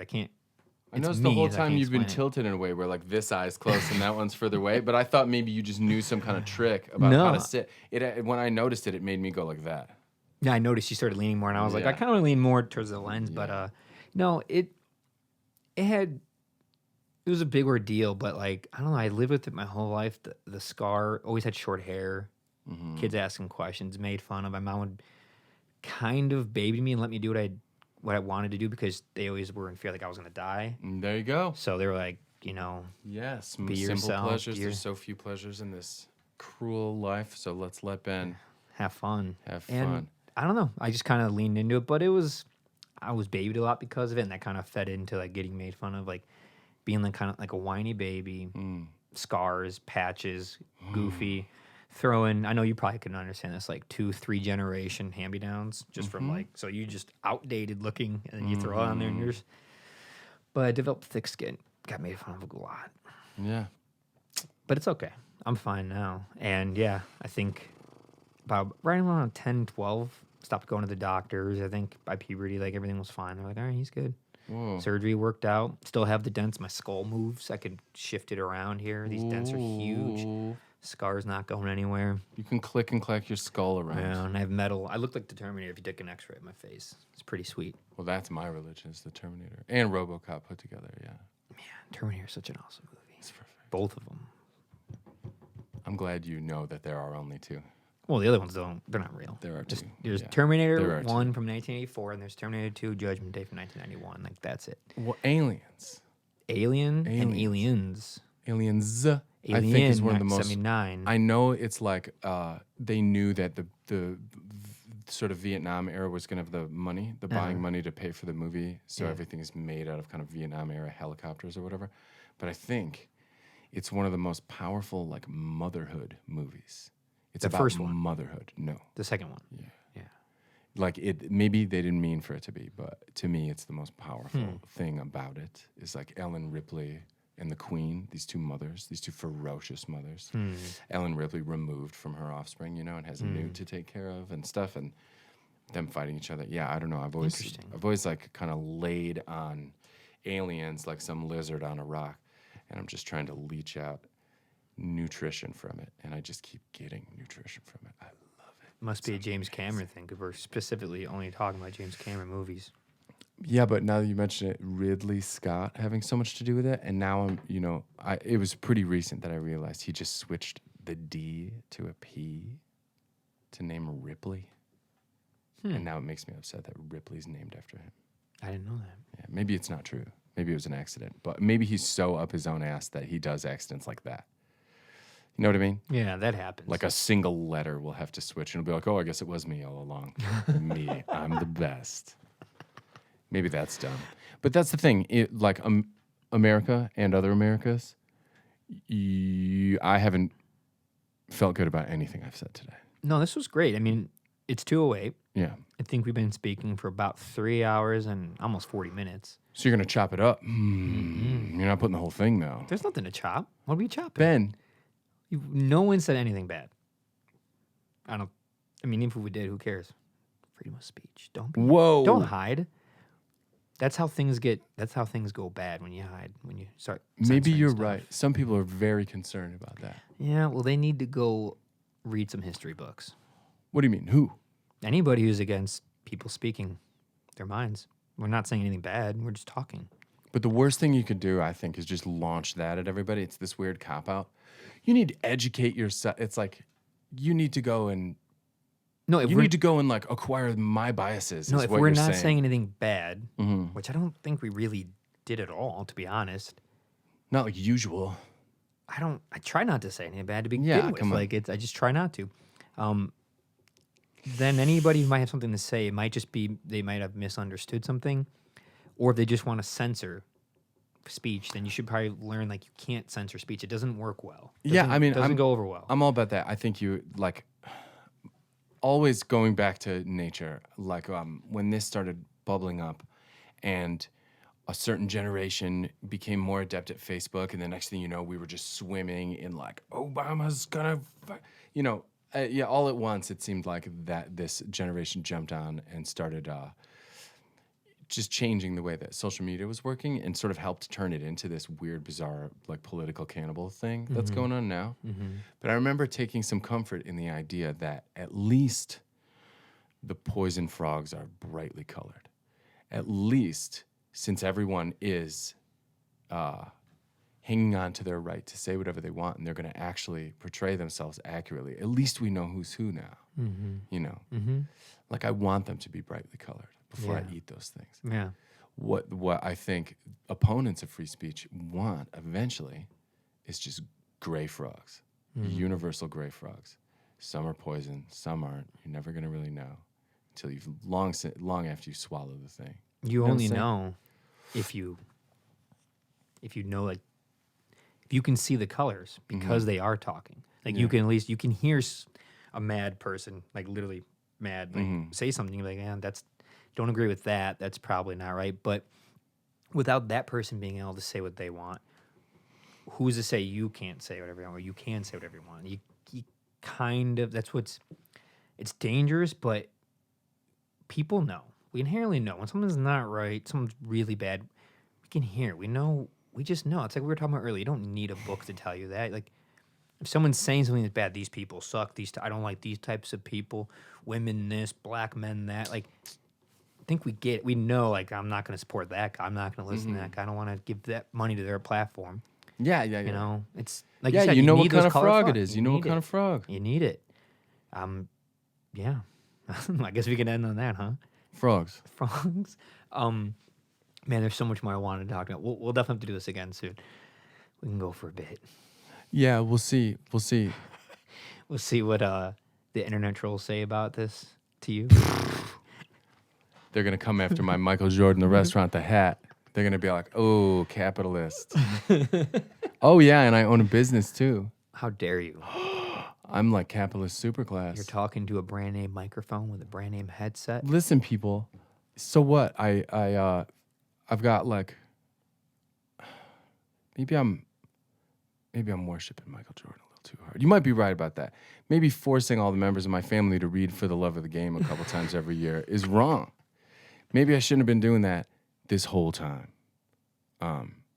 But You haven't been doing that this whole time. But the same people who are gonna tear out my throat because I own a business and I hope that it doesn't die during a plague. You're gonna tap out mean things about me, but then you're gonna hand the world to Jeff Bezos, and it's gonna become Bezosphere 1, and you are doing that. Unless you come to my store, Rossi Music, at 4901 West 95th Street in Oakland, Illinois. We're on the internet too. You can order stuff from there. Support it. Anything else you want to plug? Support it. Plug your music. If you don't, I will. I would just rather have you do it. I'll try. My music, I guess it's just on Bandcamp, really. Not on streaming services, Spotify? Bandcamp, just Bandcamp. Bandcamp? Yeah, That's no great. Spotify. Bandcamp's great. You could download WAV files. I love it. It's great. Yeah, and I want to avoid Spotify. A lot of people are being hurt by Spotify. It's not me. I'm not like in it enough. Yeah. But loads of people who are working. Basically, the people who deserve to be on this podcast for their music, who are not me, who are like active in putting music out and like trying to travel around with it. And those people are being hurt by Spotify. It's not touching me. I'm only avoiding it just like in solidarity. Half solidarity, half I'm not sure what it is and how to use it, and I don't care about it. Bandcamp will do for my stuff. And like don't listen to my music. No, listen to it. You don't have to. This is no call to action that you have to go and like figure out if I'm good or not. We talked about this earlier. You should just go on to episode 2 probably. You don't have to do anything, but if others can say what they want about you. Yeah. Well, what I'm saying is people should check out Unique Chic, Hunt on Hunt Camp. Yeah. Anything else you want? Any other bands? Do you have like stuff under just Joe Starita? I don't want to say. Okay, he doesn't want to say. Don't look. Google it.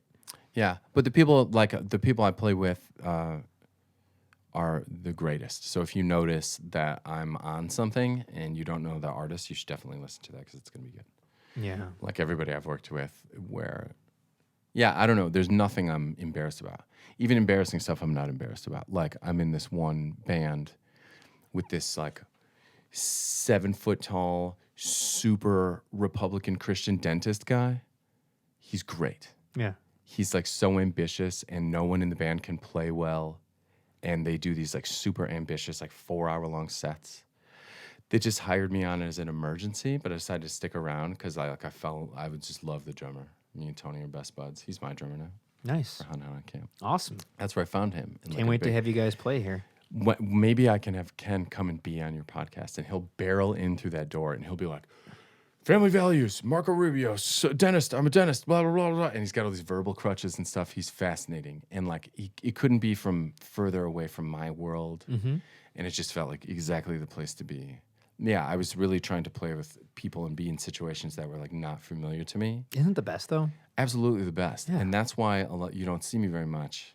It's like I'm doing stuff like that kind of pretty I don't often. see you very much because it's plague. You know? But I feel like at some point I'm gonna, I have so many songs, and I'm in a really cool situation now where I can slowly record them in a more professional way.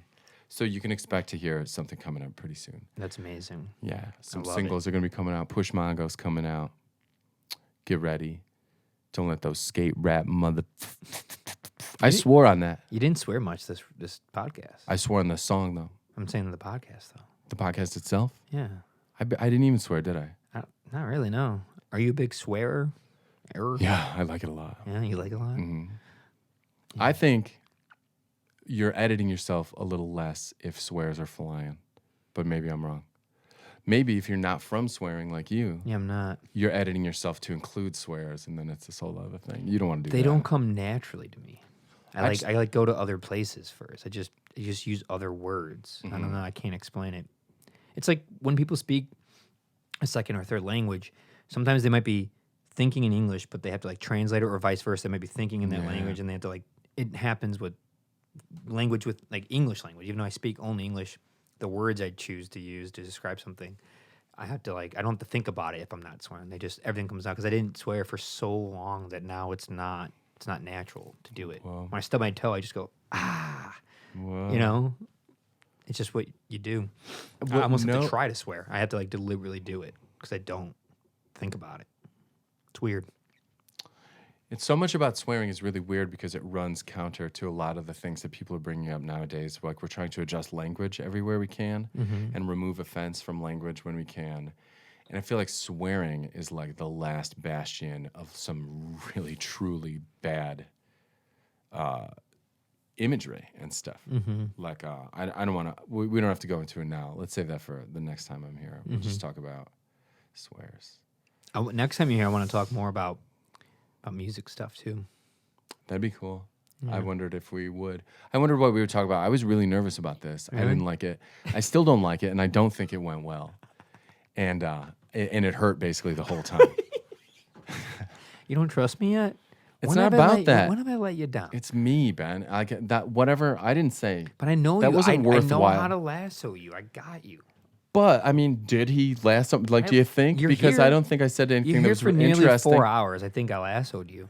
I put in some time, but I don't think you got much of anything. Like, there's going to be not a lot of quality. I don't think I had any good ideas. I'm certain that I'm going to regret every single way I chose to articulate every idea that I You'll never tried know on. because apparently you're not going to listen to this. So. I'll be like, damn it, I'm not going to look at it. I'll listen to it, Okay. though.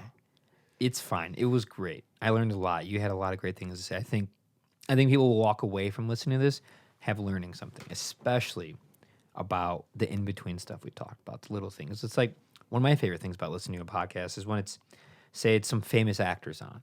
You think I want to hear about acting. It's when you hear this mundane, humanistic things about them, the ways they grew up or handled things or faced something or something even more unique, like you teaching inmates how to play music. Like, who in the world has done that or knows anybody who's done that? I certainly don't.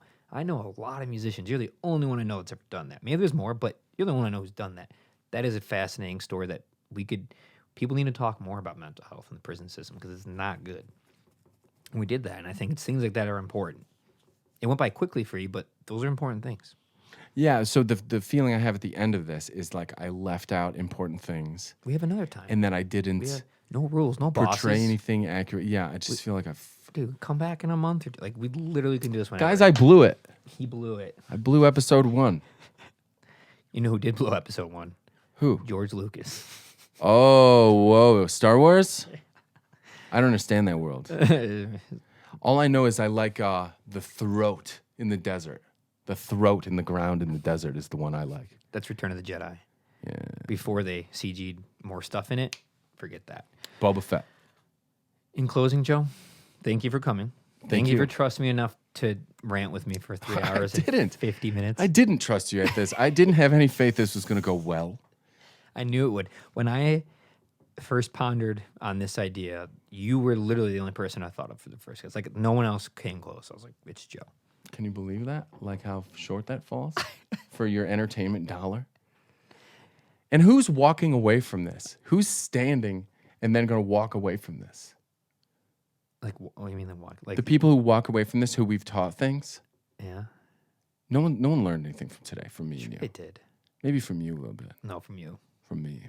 I think from both of us, like in a non-pompous way. I think you listen to people talk for 4 hours, you're gonna get something out of it, no matter what they're talking about. Mm-hmm. And we're sober. Mm-hmm. It's early. We had a whole elm tree, my childhood tree, be cut down. I can't wait to go see what happened. Apparently, they took all the wood, even though my mom wanted us to keep it. We'll see what happens. Anyway, All right, Ben. the last things I want to plug is check out Ella's Instagram page, Don't Expect Much. Mm-hmm. Check out Joe Strita's Instagram page. Is it just Joe Strita? Mm-hmm. Something like that. Bandcamp, Hunt Camp, Unique Chic. Hunt camp.